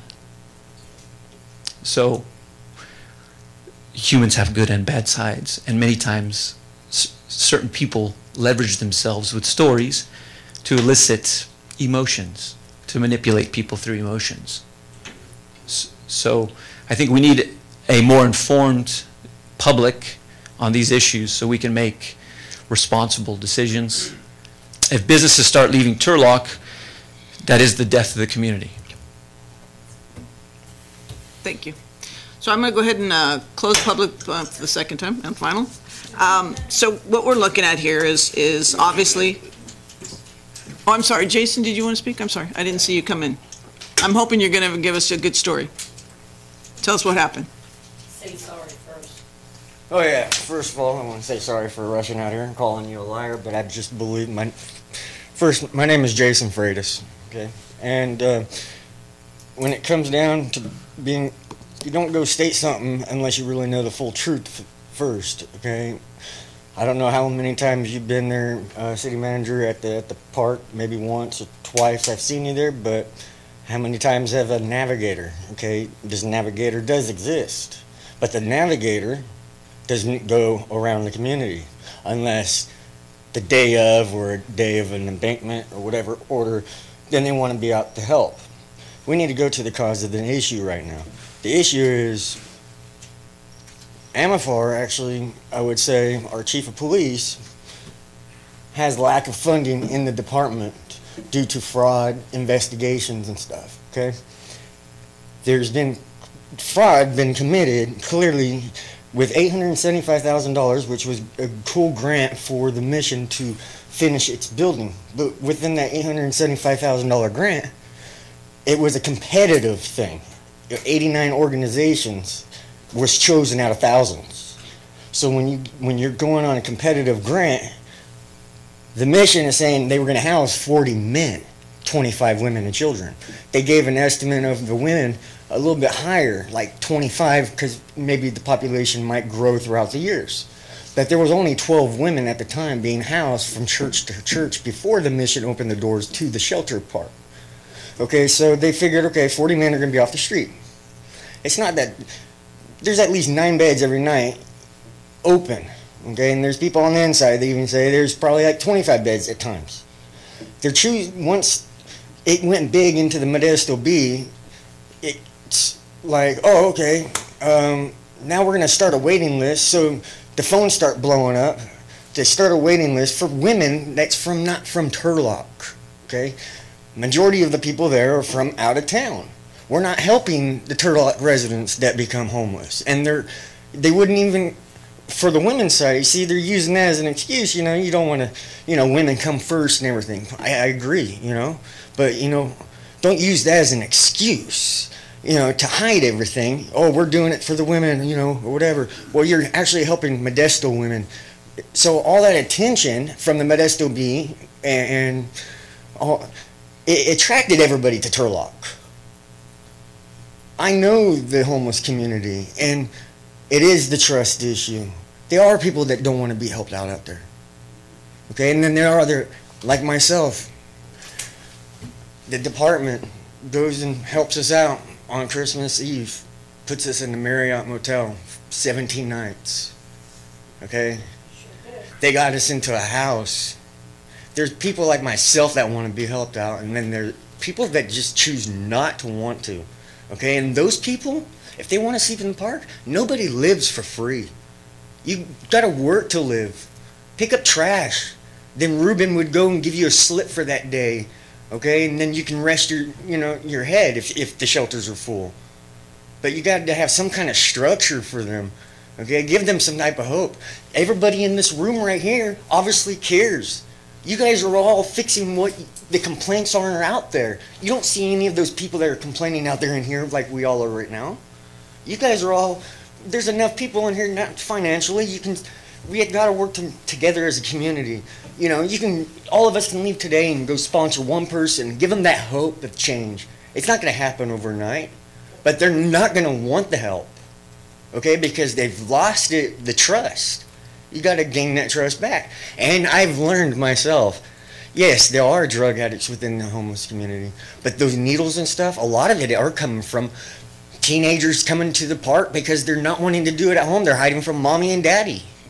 I mean, there are other situations. So everything's aimed at the homeless, and it makes them look like they're a bad guy and, make them feel like they're illegal alien or something. It's disgusting, But I do believe, it's too much, tent city parks and all like that. But you know what?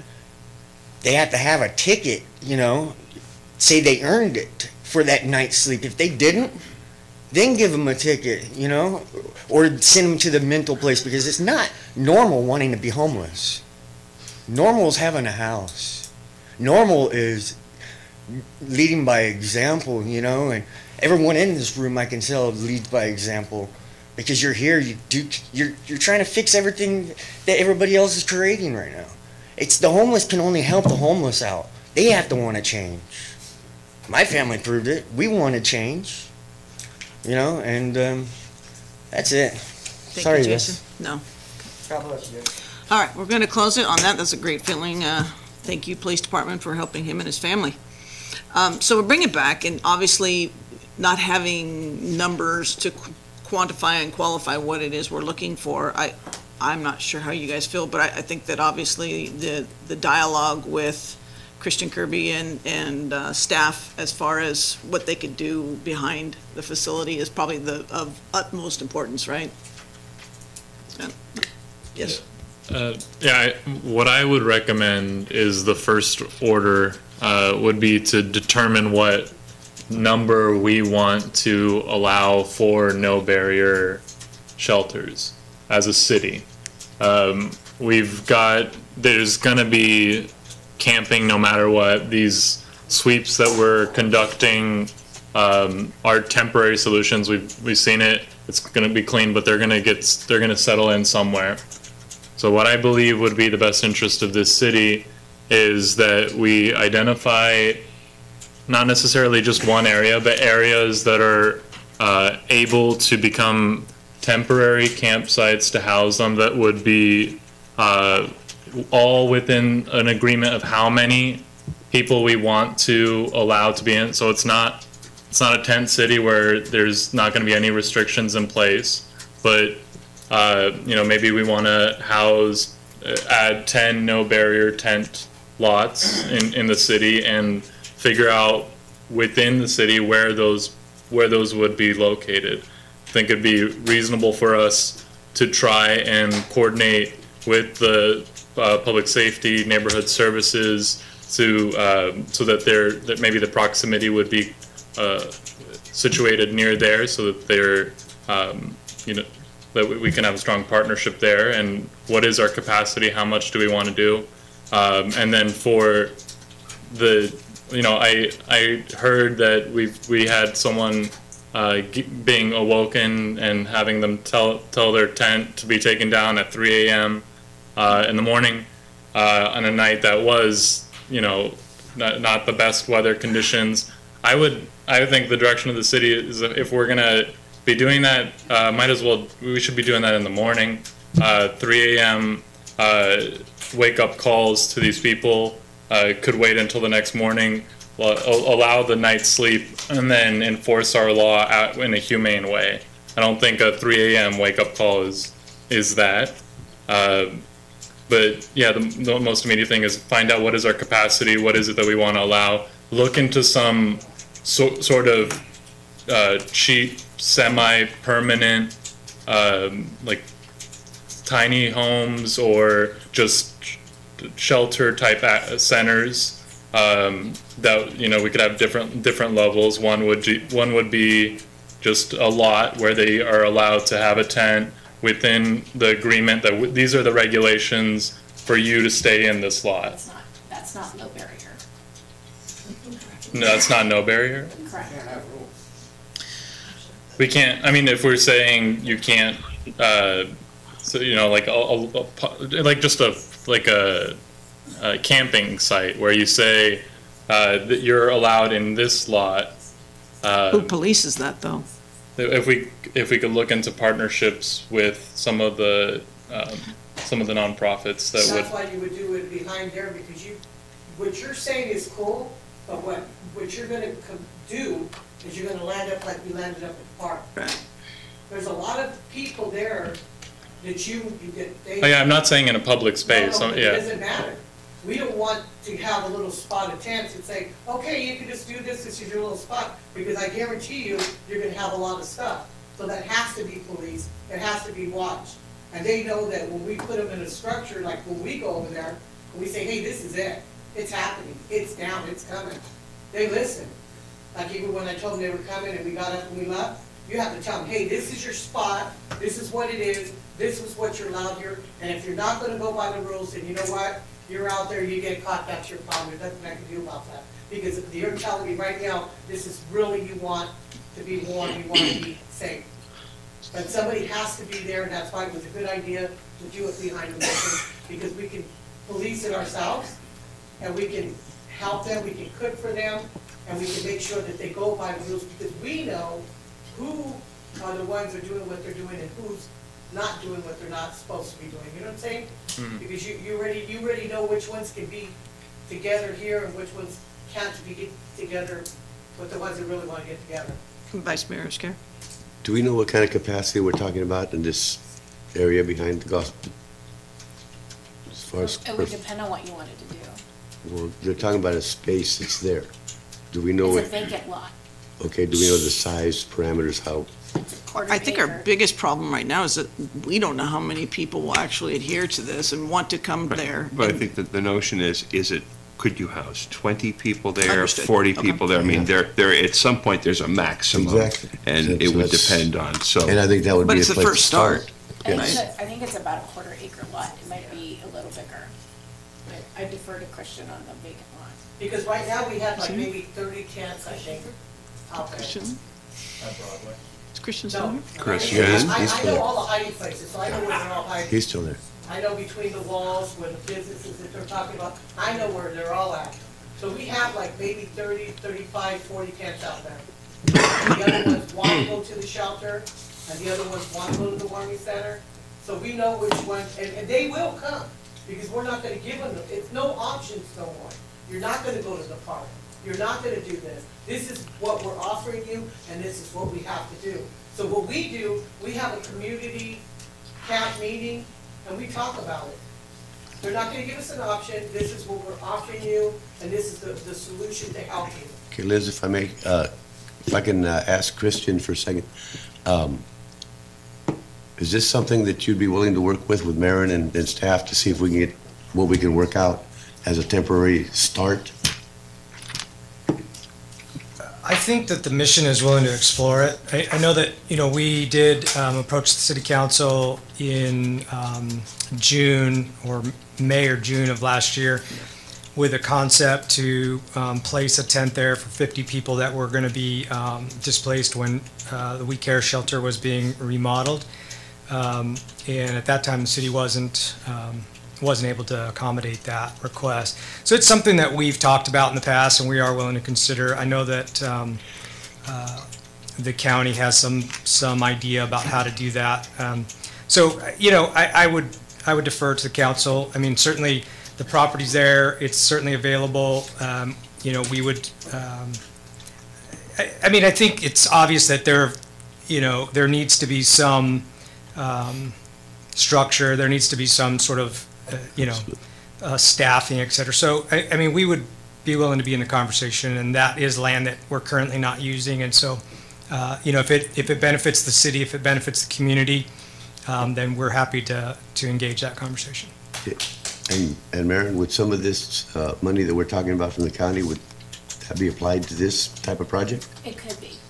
We can't do new construction of regular buildings, but you could use it for tent and immediate needs. But the important thing about that money, the 7.2, whatever it is, it's non-recurring funds.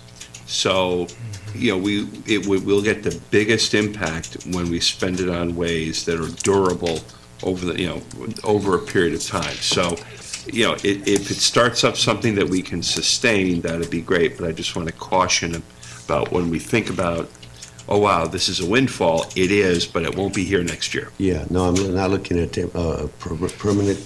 I'm looking at something temporary to get started. We need to get started, because everything we're talking about, we've been meeting for months, years, and we always have these great ideas, but we're always starting back here again. Okay, what do we do next? So I think maybe it's something let's try something like this first. Let's make that first step, and at the same time, we can keep working on these other projects. We can have a location, get the individuals out of the downtown area. I've seen some of the pictures from the downtown businesses that they show the alleys, and it's not fair to them to be spending money to clean up messes that aren't theirs. So we need to step up and get it going. Can I just make one more comment about the downtown? Because I've heard a couple of folks say that, and I don't work for the city, so I'll let you guys defend yourselves, but I do think that there has been some concern about the businesses. I know that we've been engaged in conversations with the Downtown Property Board and business owners about how we can help. And I think to a large degree, and notwithstanding the comments, I think Jason's comment was really true in the sense that if you're not following Bernardo around, you don't know where he's working. But I think that to a large degree, the Navigator program and the work that we're doing with outreach and engagement is directly tied to downtown business and commerce and Turlock, and how do we as an organization support business owners when they encounter conflict with people experiencing homelessness. That's what the program's about. I know that it doesn't meet every single need, but we are out there every day working towards it. So thank you. Councilmember Gistrani? Sorry. I just want to make the comment that there's immediate needs and there's some short-term goals that are a little bit easier to kind of take a bite off of, and then the long-term ones that we're kind of talking about. But they're both really equally as important, and we've talked about both of them in the same context. In this report, as people come up and give their concerns about their specific issues, their specific experiences. So just to make the comment for the record, I think that it'd be really efficient for our time and for everyone else's time and energy to kind of make some break-off groups, some kind of more permanent break-off groups to take some bites out of these issues, because I totally appreciate everyone coming here and giving your time and giving your thoughts. But there is an opportunity where we don't have to in these smaller groups, if we make these, we have to give so much more background, and with a smaller group it's so much more manageable to really be productive and move rather quickly than having to kind of give a lot of history in every single one of these meetings. I love them, I love that we're doing this right now, but I've been a part of lots of committees where if you break off into silos that communicate but kind of accomplish different goals, that's where we can really take advantage of the time that we're really working against. This is an immediate issue. We need to be able to work quickly. So that's kind of the direction that I think we should get into. Even though how many more of these we need, that's up to my colleagues. But I think that we're ready to start really breaking it down into smaller groups, and as well as the business owners. I like the idea of the permanent portaloo. Whether the location of that, I think that's the biggest up for debate, where that would go, and make sure it has no negative effects on certain areas, or it would be really positive to have it in certain areas. But I would have that for the experts. I would want that to be really in conversation with staff, with police, with business owners, with our nonprofits. The patterns of where this would be really utilized could be really easy to figure out. When we have meals, when certain bathrooms shut down, where those locations need to be. That's kind of my 2 cents of the immediate issues, the short-term goals that we really should be focusing on. Thank you. Councilman Estrada? Yeah. So I think we're all in agreement on that immediate direction for the community, and or providing them, looking into what we can hold in that area, and then also looking beyond that. Is that? Excuse me. My understanding is we don't really know how many people will take advantage of it and how many it will hold. So this is kind of first kind of feel for it while we go out and try and count how many people are out there and what the will of the actual people that want to utilize it. So I think as we progress, if we were to agree today that we need to have this staff work with Mr. Kirby and his people to try and get that together, then start the breakouts on different aspects to find out where we are, how many people, so that we know if we're actually serving if we need to be serving all these. What is the type of timeline we'd be looking at to establish this? Because, if we're looking at another month, we've got a month of opportunity where the population is going to get settled into somewhere, find a place where they're going to set up tents. I can go do a survey with them if you like and see how many were willing to do it. And I can get you a count because, like I say, they talk to me.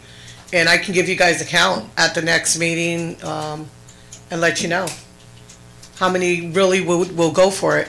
And I know most all of them will. That's great. So, perfect. I'll do that for you if you want. And, one of the common sentiments is we don't want to enable a camp city. So I think it'd be smart for us to look at what is the maximum capacity that we are going to be enabling in this type of offering from the city. So yeah, that's my only note there. So as far as a motion or recommendation, are you looking for just a recommendation, sir? Madam Mayor, I'm looking for some expectations from your staff. As I mentioned, staff brought forth 22 items from the December 12th meeting. The one item that I seem to have clear direction on is for us to explore development or explore the opportunity presented by the Turlock Gospel Mission site and to be able to report back to council. These are the resources available there. These are the number of people who could be accommodated there, and whether or not this is we've started to talk about a no barrier solution and I think that was Councilmember Nosrati's initial comment, and I'm not sure whether or not that the site at Gospel Mission is intended. I need a little bit of clarity on what is it, what we're going to be doing, and we can then find out what the structure would be. So. When I'm talking about no barrier, I basically want to give direction for our police, for the people that are being woken up or told that they can't sleep at the camps.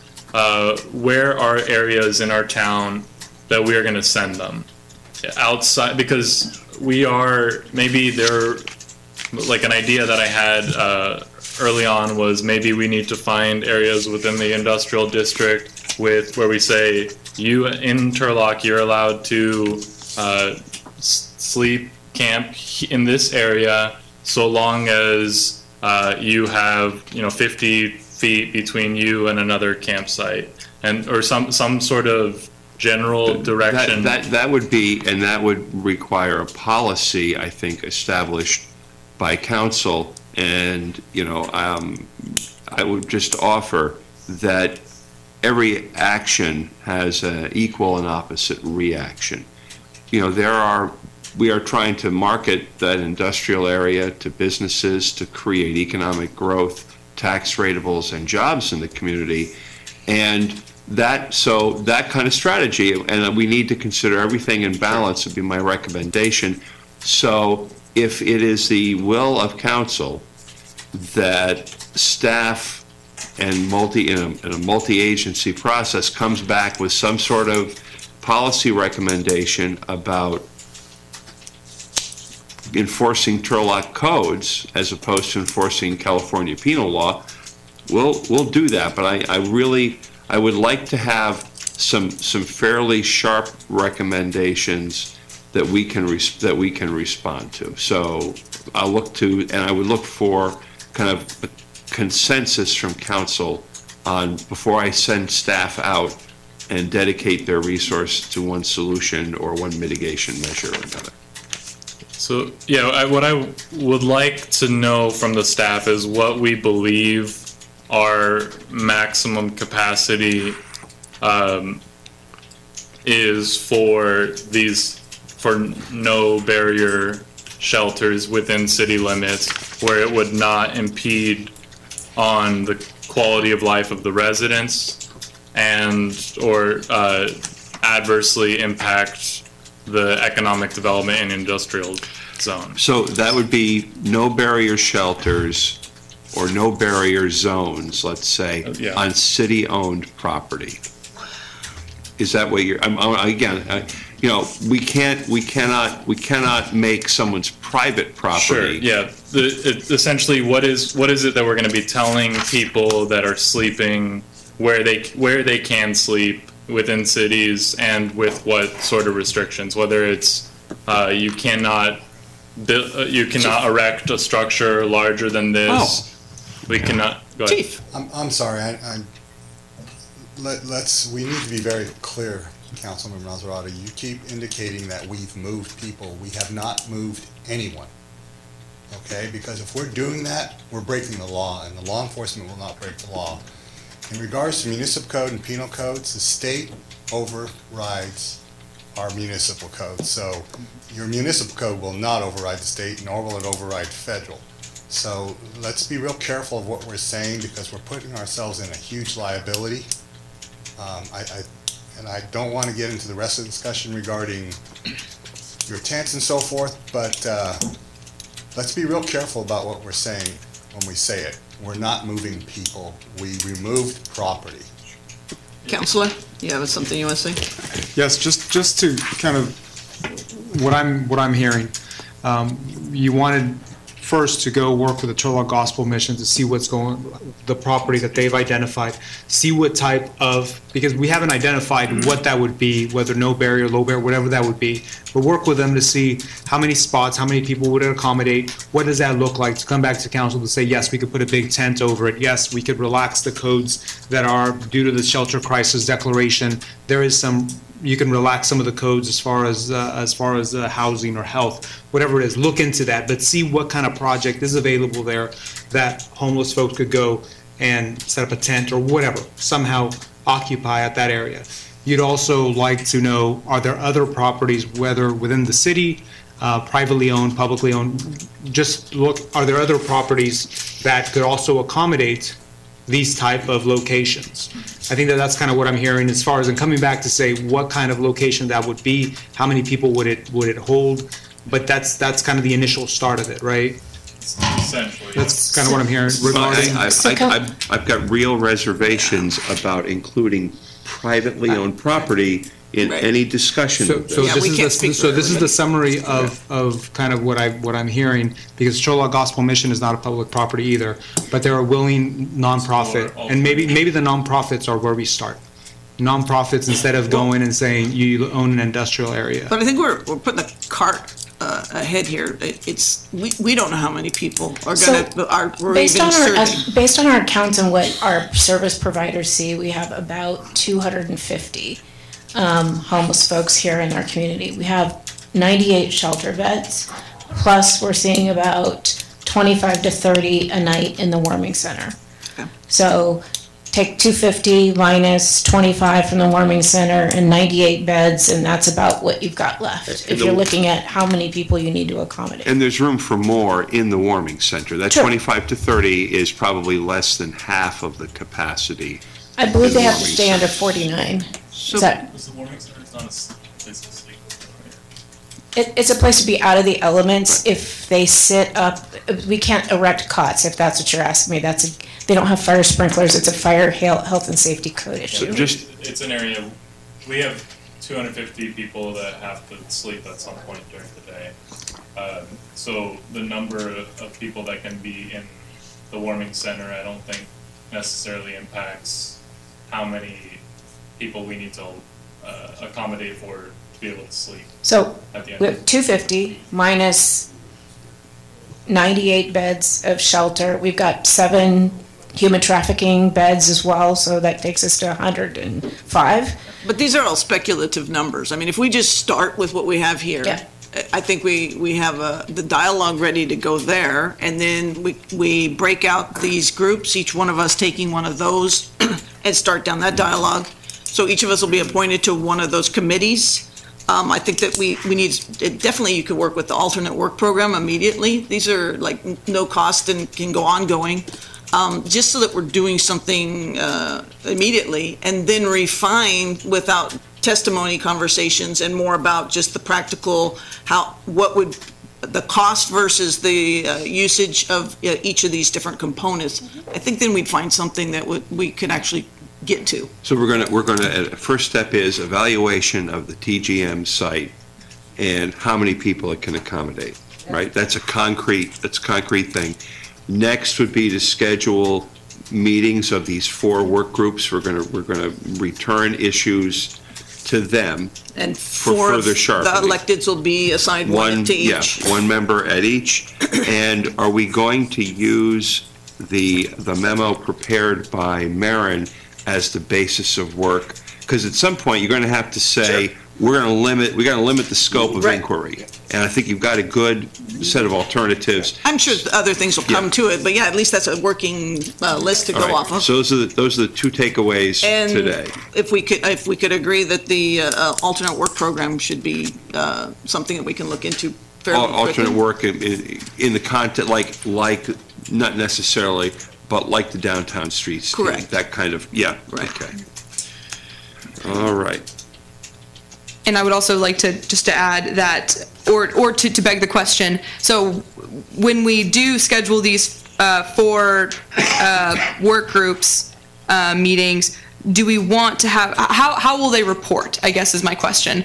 Do they find more concrete recommendations, and do they come back to this meeting? Or would it be more efficient to have them just come straight to, let's say, a council meeting? I might actually be disagreeing with myself what I said earlier. It might be easier to have this, maybe not have like how we had like a month in between our last meeting and this meeting, maybe have a longer period of time and then have that come back to us, or a shorter period of time, because we do have some timely issues that we want to work through. But I think that might be, in my opinion, that might be actually a better way to do that, have those work group sessions come back to this group. or an actual council session. That's up to my colleagues. And what's the will of, does it sound like that would be easier to just come back when your group has come with some opportunities and you're working with staff about prices or whatever? Is that agreement? So you do it on a Okay. rolling. Sure. Do it Let's on do a that. rolling basis at a regularly scheduled council meeting. Yeah, I believe that If would need work be, better. if, Yeah. circumstances arise, we always can do a special meeting, Because but different groups might be ready at different times, so. absolutely. Exactly. Okay. I also would like to gauge my colleagues' interest in the Portaloo, and if that's something we want to move immediately on. In my opinion, that's something I think that business owners have been tirelessly talking about, the people coming into their business, wanting to use the bathroom, and I understand there's nothing you can really do to stop that or mitigate that. So that's up to here. I think that would be the breakout business and bathrooms, because I don't know that we can say, okay, it's just downtown, there's up Pier Road, I mean, and it's pretty costly, correct? Yeah. So- Sorry to clarify, not to buy one today, but to look into a more concrete expectation of what that would really look like in our city. This is a great, very foundational, this is what this is how successful it is in other cities, but how would that look in Turlock? And I would assume that answer would come from staff and from further research, maybe talking to business owners, things like that. That's kind of what I'm asking. Okay, so then if business and bathroom representative will work with staff to find out the cost and then do a presentation to that group and then bring it back? Perfect. Cost and possible locations. There you go, yeah, that would be that group's responsibility to kind of come up with some ideas on where. Got it. How we doing then? Do we need any motions, or you've got what you need? I think I've got what we need. We have the TGM site, alternate work processes, and the 4 committees. Those will be the things that we work on, but there will be more work coming out of those committees based on the Great. recommendations. I appreciate everyone coming today and participating, and hope that you will find which one to be a part of. We'll get it online, let you know. You could come to all if you want. We just have to keep us separated to be legal. So thank you again, and move to adjourn, somebody? Motion to adjourn. And a second. All in favor, say aye. Aye. Meeting's closed. Thank you. Oh, my gosh.